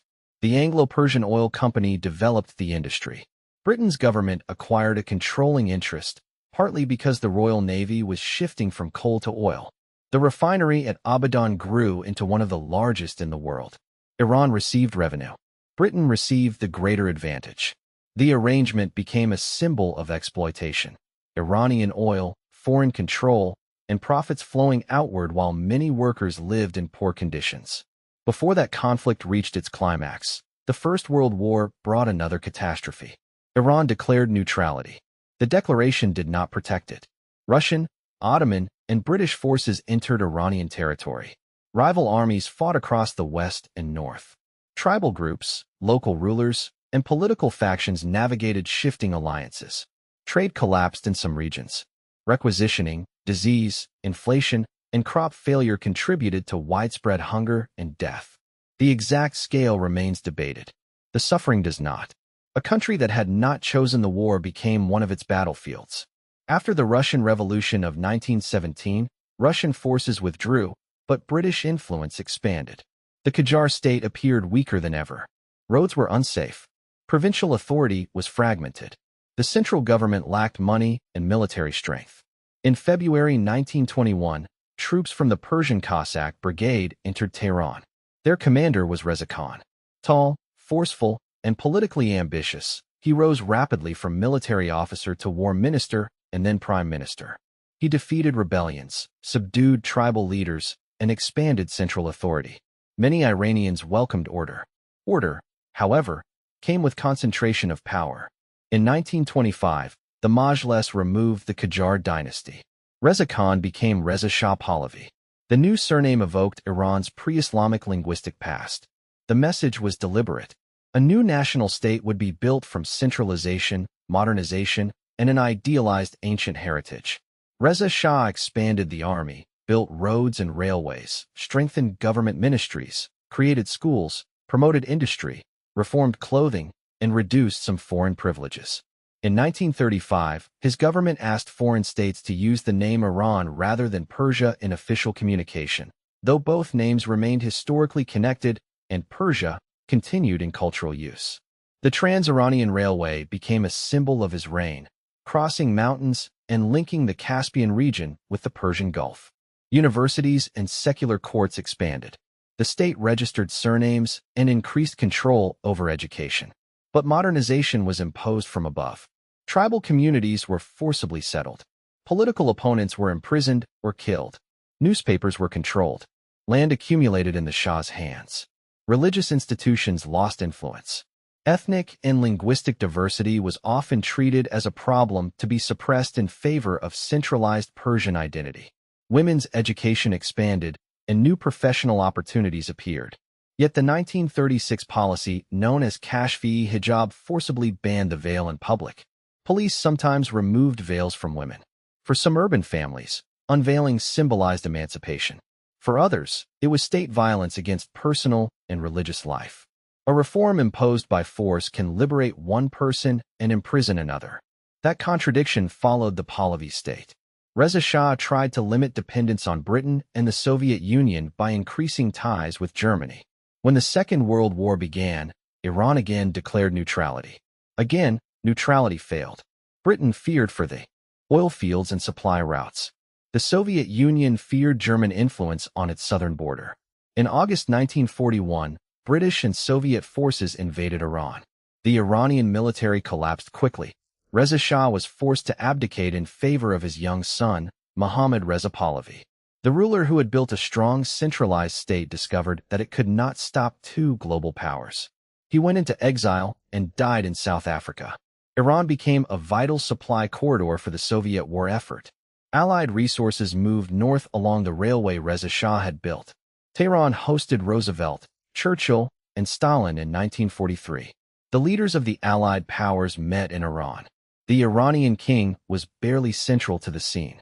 Occupation brought political opening as well as hardship. Reza Shah's censorship weakened. Newspapers, parties, unions, and ideological movements grew. The Communist Tuda Party became influential. Nationalists demanded control over resources. Religious activists reorganized. After the war, Soviet troops remained in northern Iran and supported autonomous movements in Azerbaijan and Kurdish areas. International pressure and negotiation eventually led to Soviet withdrawal in 1946, after which Iranian forces reasserted control. The crisis showed the new United Nations becoming involved in a major dispute. It also reinforced a fear that would shape Iranian politics for decades. Foreign powers could use internal divisions to break the country apart. No issue carried more anger than oil. By the late 1940s, the Anglo-Iranian oil companies still controlled the industry under terms many Iranians considered unjust. Its British employees lived in privileged enclaves. Iranian workers faced inequality. The company's finances lacked transparency. Britain treated the oil as essential to its economy and global power. A nationalist politician named Mohammad Mossadegh became the voice of resistance. Mossadegh was an aristocrat by birth, but a constitutionalist by conviction. Emotional, theatrical, stubborn, and highly educated, he believed Iran's independence required control over its own resources. In 1951, the Majlis voted to nationalize the oil industry. Mossadegh became prime minister. Crowds celebrated. For many Iranians, this was more than an economic policy. It was the recovery of dignity lost through concessions, invasions, and foreign interference. Britain responded with a blockade and legal pressure. Iranian oil exports collapsed. Negotiations failed. Mossadegh and the Shah struggled over control of the military and the limits of royal power. Then foreign intelligence agencies intervened. In August 1953, the American CIA and British intelligence supported an operation to remove Mossadegh. The first attempt faltered, and the Shah fled the country. For a moment, the prime minister appeared victorious. But the operation continued. Agents cultivated politicians, military officers, media outlets, and street networks. Pro-Shah crowds and military units moved through Tehran. Fighting erupted. Mossadegh's house was attacked. He was arrested and later tried. The Shah returned. The exact balance between foreign planning, domestic opposition to Mossadegh, clerical politics, economic crisis, military action, and popular mobilization remains debated. What is not in doubt is that the United States and Britain played a direct role in overthrowing Iran's elected prime minister. The consequences outlived everyone involved. To American and British officials, the coup protected Western interests during the Cold War and prevented instability or possible communist advance. To generations of Iranians, it proved that Western governments would destroy Iranian democracy to protect oil and strategic power. Every later American claim to support freedom in Iran would be heard through the memory of 1953. Mohammad Reza Shah emerged stronger, but the throne now stood on a wound. Over the following decades, he transformed Iran at extraordinary speed. Oil revenue financed highways, factories, schools, military purchases, and urban development. Tehran expanded into a modern metropolis. A growing middle class entered universities and professions. Women gained the right to vote in 1963 and became increasingly visible in education, law, medicine, and public life. The reform program, known as the White Revolution, redistributed some land, expanded literacy campaigns, promoted rural health, and changed electoral law. It also disrupted village economies, weakened traditional landowners, and drove migration to cities faster than housing and employment could absorb. Modernization created winners. It also created people who felt uprooted, ignored, or humiliated. The Shah presented himself as a visionary monarch leading Iran toward a great civilization. He bought advanced weapons, built close ties with the United States, and used oil wealth to project regional influence. In 1971, he staged an elaborate celebration of 2,500 years of monarchy near Persepolis. Foreign leaders dined in luxurious tents. Imported food, uniforms, and ceremony presented the Pahlavi dynasty as the direct heir of Cyrus. Outside the spectacle, many Iranians saw extravagance. The celebration was intended to make the monarchy look timeless. It reminded critics how distant the palace had become. Political opposition faced repression. The intelligence service Safavid monitored, arrested, and tortured opponents. Communists, nationalists, Islamists, and other dissidents were silenced. Elections were tightly controlled.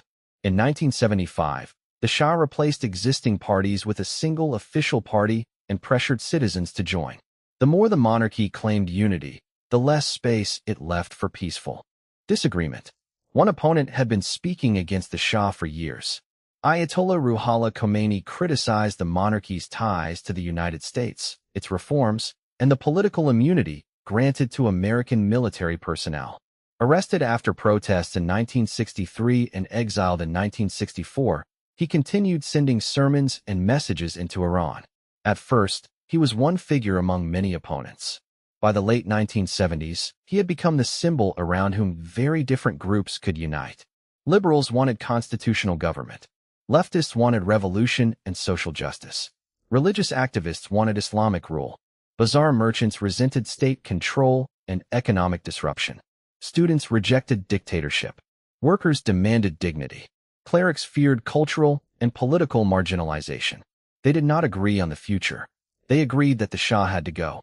In 1978, protests grew through a cycle of demonstrations, killings, mourning ceremonies, and larger demonstrations. A newspaper article attacking Khomeini helped trigger unrest and calm. Security forces fired on protesters. 40 days later, new mourning demonstrations erupted elsewhere, following Shiite traditions of remembrance.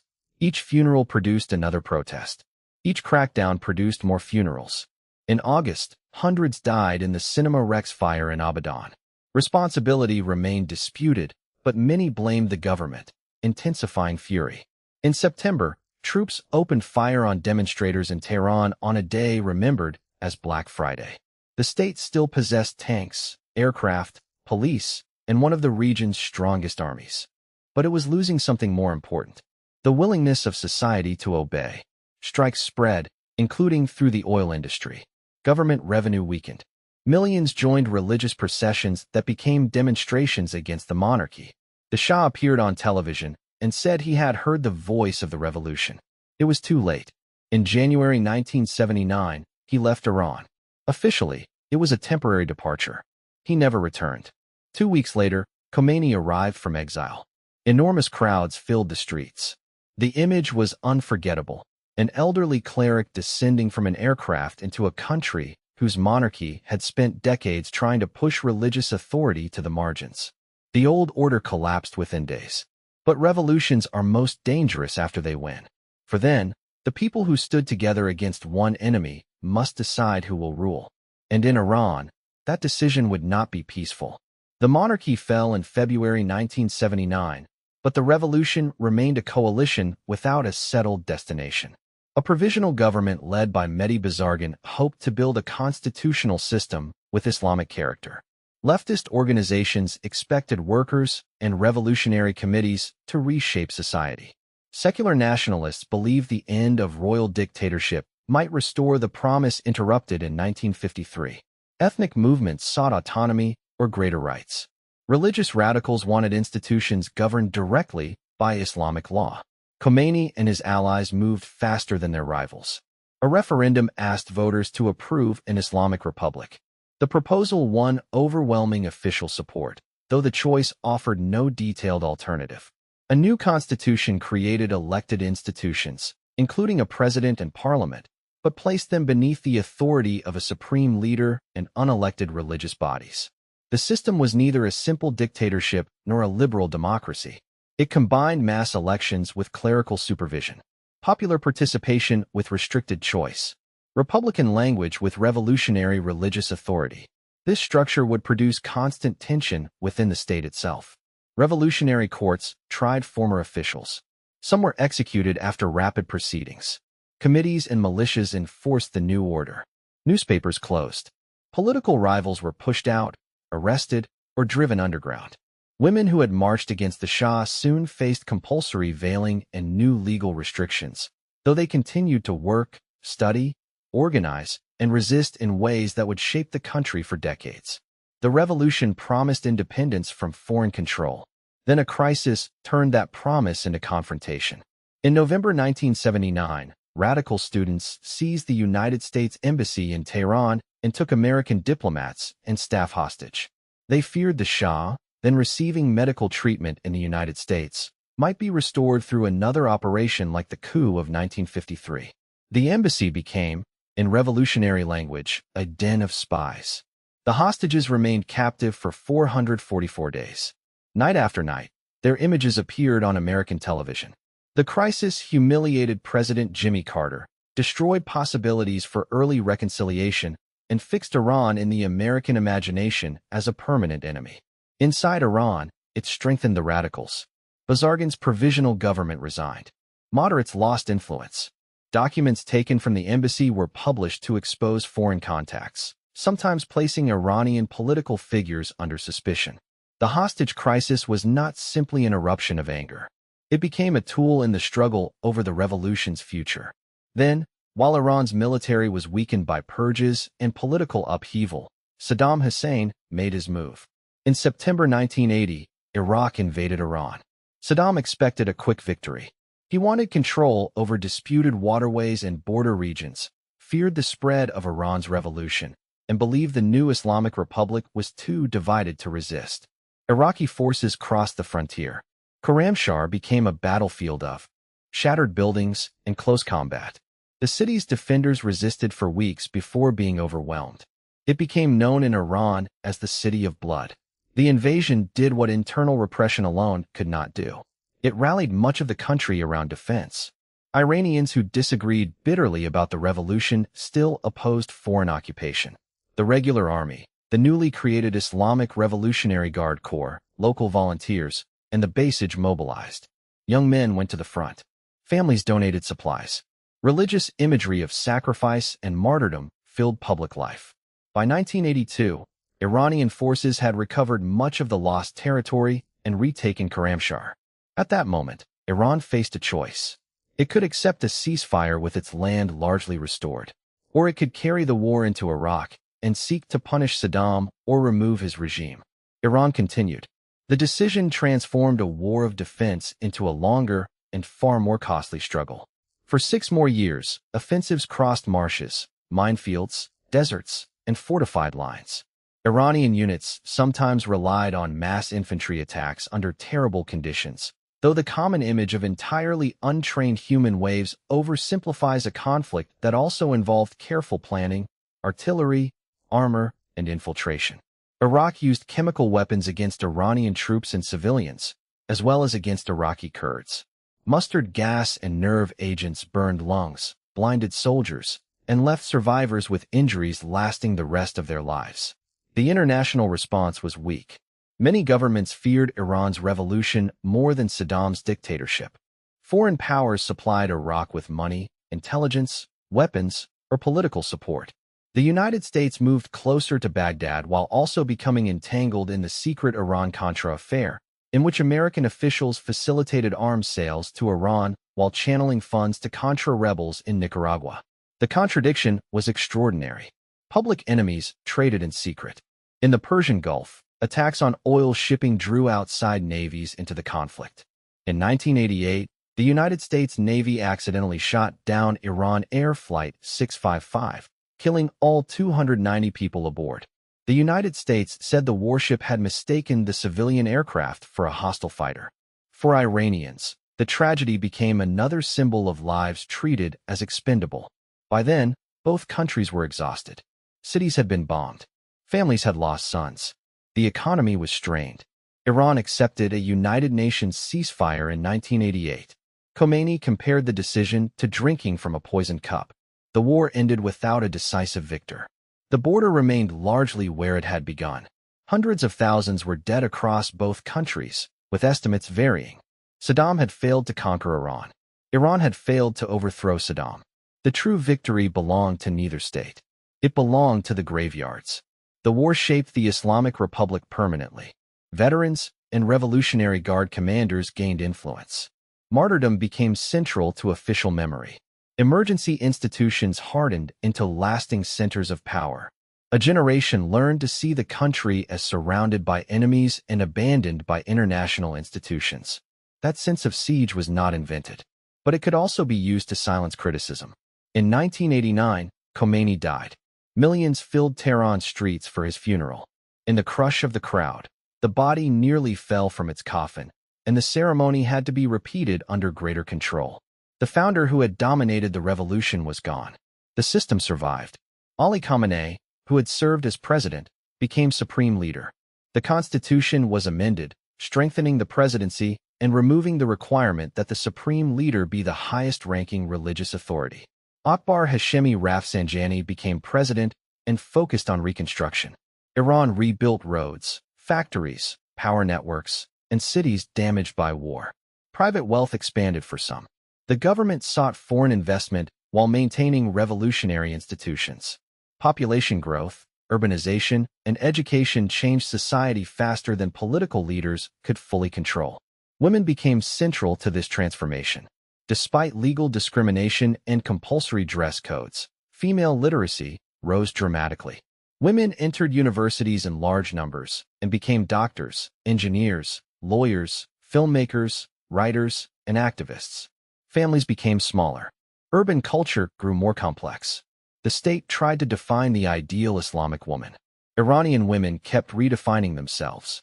A young generation that had not experienced the Shah began asking why the revolution's promises had produced censorship, corruption, and restricted personal life.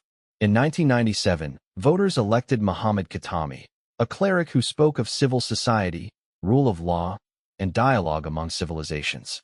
Young people and women formed a major part of his support. The result revealed that elections within the Islamic Republic could still produce surprise and hope. Reformist newspapers flourished. Public debate widened. Artists and intellectuals tested limits. Khatami sought a less confrontational relationship with the outside world. Then unelected institutions pushed back. Courts closed newspapers. Activists were arrested. The Guardian Council blocked legislation and disqualified candidates. In 1999, a police raid on a university dormitory sparked student protests. The crackdown exposed the limits of presidential power. The reform movement could win votes. It could not command every institution of the state. This became a recurring pattern. Iran's political system contained competing centers: the presidency, parliament, supreme leader, revolutionary guard, judiciary, clerical networks, foundations, security services, and elected local bodies. At times, these institutions fought openly. At other times, they united against a common threat. To outsiders, Iran often appeared like a single rigid machine.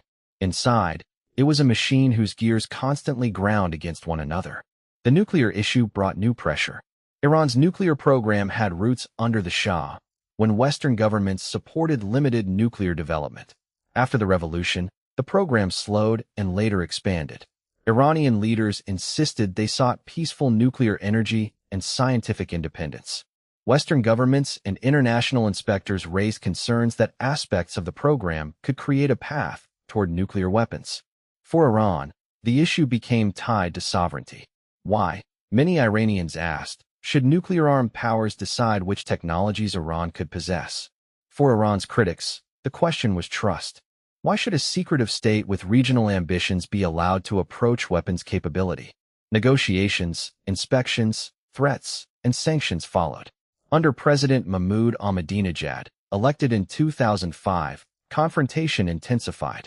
Ahmadinejad presented himself as a champion of ordinary people and revolutionary values. His government benefited from high oil prices but faced accusations of economic mismanagement. His rhetoric about Israel and denial or distortion of the Holocaust brought international condemnation and damaged Iran's position. Inside the country, frustration grew. The 2009 presidential election became a breaking point.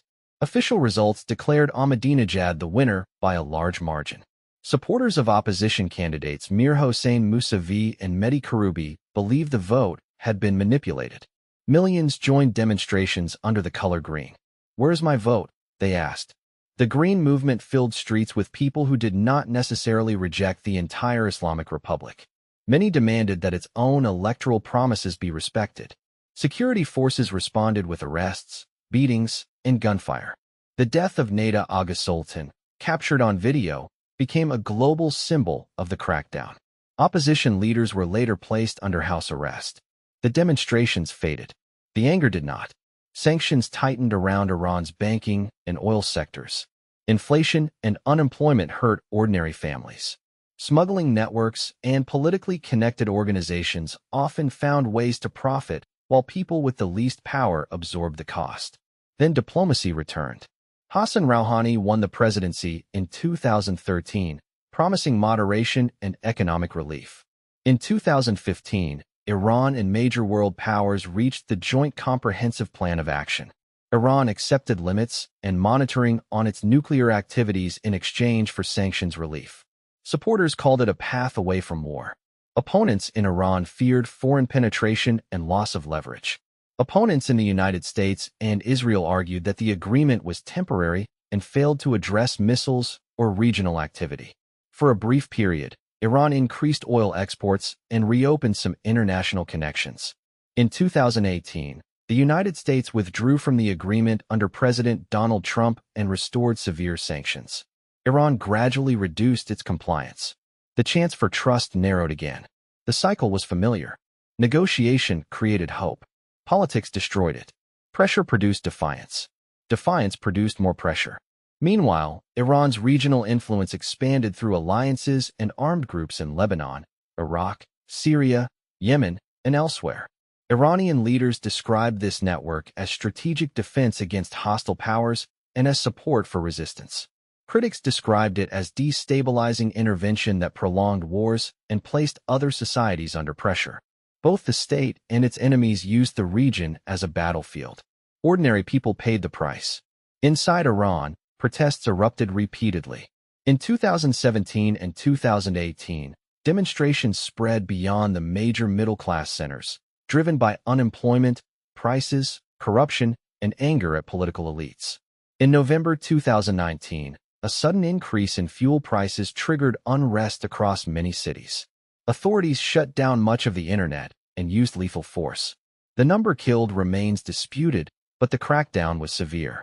Then came January 2020. A United States drone strike in Baghdad killed Qasem Soleimani, commander of the Revolutionary Guards Quds Force and one of Iran's most powerful military figures. His funeral drew enormous crowds.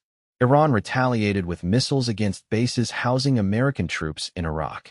Hours later, during a period of high alert, Iranian air defenses shot down Ukraine International Airlines Flight 752 near Tehran, killing all 176 people aboard. For days, officials denied responsibility. Then they admitted the aircraft had been struck by mistake. Grief turned into rage. The state had presented itself as protector of the nation. Now families accused it of killing their loved ones and hiding the truth. The COVID-19 pandemic soon placed new strain on society. Iran became one of the earliest major centers of the outbreak outside China. Medical workers fought under shortages and sanctions. Misinformation spread. Public trust, already damaged, weakened further. In 2022, another death ignited a national uprising. Mahsa Jina Amini, a 22-year-old Kurdish woman, died after being detained by the morality police for alleged violation of mandatory hijab rules. Authorities gave one explanation. Her family and many Iranians rejected it. Protests began in Kurdish regions and spread across the country. The slogan was simple: woman, life, freedom. Women removed or burned headscarves. Schoolgirls confronted officials. University students demonstrated. Men joined them. Kurdish, Baluch, Persian, Azeri, and other communities found common language in anger. The movement was not led by a single party or cleric. That made it difficult to decapitate. It also made it difficult to turn protest into a unified political alternative. Security forces killed protesters, made mass arrests, and carried out executions connected to the unrest. The state survived. Mandatory veiling remained law, though enforcement and public resistance shifted across time and place. Something deeper had changed. Fear no longer worked in the same way. Many women walked unveiled in public despite the risk. Daily life itself became a field of political struggle. This was not the first time Iranian women had stood at the center of national change. Women had participated in the tobacco protest, the constitutional revolution, the movement to nationalize oil, the 1979 revolution, reform campaigns, student protests, and the Green Movement. But in 2022, women's bodily autonomy was not a secondary issue attached to a larger revolution. It was the revolution's language. Iran entered the mid-2020s under pressure from sanctions, regional conflict, environmental crisis, inflation, political division, and demands from a young, educated, connected population. Water scarcity threatened cities and agriculture. Pollution darkened urban skies. The gap between official culture and private life widened. Yet Iran could never be understood only through crisis. Beyond headlines, people married, argued, studied, wrote poetry, watched films, cared for parents, crossed mountains, celebrated Nowruz, mourned at graves, and gathered around tables. The state was not the whole country. No state ever had been. That may be the most important lesson in this long story. Iran is not one dynasty, not one religion, not one ethnic group, not one revolution. It is a civilization built from layers.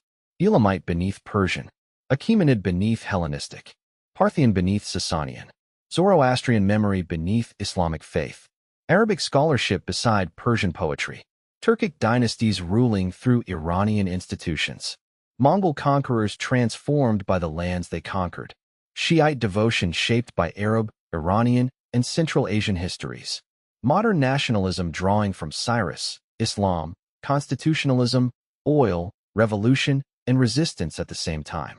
These layers do not fit together without conflict. They were never meant to. Identity is not a polished palace. It is an archaeological city built and rebuilt upon its own ruins. That is why Iran has so often confused outsiders. Conquerors saw territory and believed they possessed it. Foreign governments saw oil and believed they understood its value. Revolutionaries saw a throne and believed removing it would solve the future. Kings saw crowds and believed ceremony could command loyalty. Clerics saw law and believed society could be held still. Again and again, the people of Iran proved larger than the system ruling them, and the systems proved harder to destroy than their opponents imagined. Return now to Persepolis. The fire has burned low. Alexander's soldiers have moved on. The roof has collapsed. Smoke drifts above the terrace. The carvings are blackened but still standing. Alexander believed he had ended the Persian Empire. In political terms, he had. But within a few generations, Iranian rulers rose again. Centuries later, another empire carried the title King of Kings. After that empire fell to Arab armies, Persian returned as one of the great languages of the Islamic world. When Mongols destroyed cities, Iranian culture entered their courts. When Safavid rule collapsed, another commander reunified the plateau. When foreign powers divided influence, constitutionalists demanded a parliament. When a monarch claimed 2,500 years of authority, a revolution removed him in weeks. And when that revolution tried to define the limits of acceptable life, new generations stepped into the streets and challenged those limits again. The pattern is not immortality. People died in every collapse. Cities burned. Languages disappeared. Communities were displaced. Prisoners were tortured. Soldiers were buried far from home. Children inherited wars they did not begin. History remembers survival, but survival always has a cost. The Iranian story is not great because its empires were always just. They were not. It is not great because conquest brought only tolerance. It did not. It is not great because every rebellion produced freedom. Many produced another form of power. The story matters because it reveals how human beings preserve meaning through repeated catastrophe. A tomb survives after the empire around it is gone. A poem carries the name of a hero no archive can fully prove existed. A spring festival crosses religions and dynasties. A family recipe outlives borders. A melody survives censorship. A language takes words from its conquerors and makes those words its own. Nowruz offers the clearest image. At the exact turning of spring, families prepare a table with symbols of renewal. The custom is ancient, but it does not belong to one king or one faith. Zoroastrians celebrated forms of the new year. Muslim dynasties continued it. Modern governments adopted it, reshaped it, or tried to control its meaning. Still, the table returns. Green shoots rise from seeds. Mirrors reflect candlelight. The old year ends. The new year begins. Not because history has become gentle, because renewal is an act of defiance. Perhaps that is why Cyrus's tomb still stands on the plain at Pasargadae. Empires larger than his have vanished. Ideologies that claimed eternity have become footnotes. The small stone chamber remains. Visitors approach it from a country Cyrus would not fully recognize, speaking a Persian language transformed by centuries he could never have imagined. Some come for history, some for national pride, some for curiosity, some simply stand in silence. The tomb offers no explanation. Stone rarely does. But its survival asks a question. What makes a civilization endure? Not the life of one ruler, not the victory of one army, not the purity of one bloodline, not the permanence of one government. Civilizations endure because millions of ordinary people continue carrying fragments forward, even when they disagree about what those fragments mean. A farmer protects a field. A mother teaches a song. A scholar copies a manuscript. A merchant crosses a mountain. A prisoner writes a letter. A poet gives grief a rhythm. A child learns the name of a place that existed long before the current flag. Together, they create something no conqueror can completely seize. The story of Iran began before Persia. It continued after Persia's first empire burned. It passed through fire temples, mosques, palaces, bazaars, trenches, universities, prisons, film studios, and crowded streets. It belongs to kings and to those who resisted kings, to believers and doubters, to those who stayed and those who left, to the dead remembered by name and the countless dead whose names disappeared. The final chapter has not been written. It never is. Somewhere in Iran, dawn is moving across the mountains. It touches the ruins of Persepolis, the domes of Isfahan, the towers of Tehran, the forests near the Caspian, the deserts of the interior, and the waters of the Persian Gulf. The same light falls on royal tombs and apartment windows, on monuments built to last forever, and on people already imagining what comes next. For 2,500 years, power has risen from this land and collapsed back into it. But Iran remained. Not unchanged. Never unchanged. It remained because it knew how to become something new without entirely forgetting what came before. The flames at Persepolis were not the end. They were only one night in a story still burning.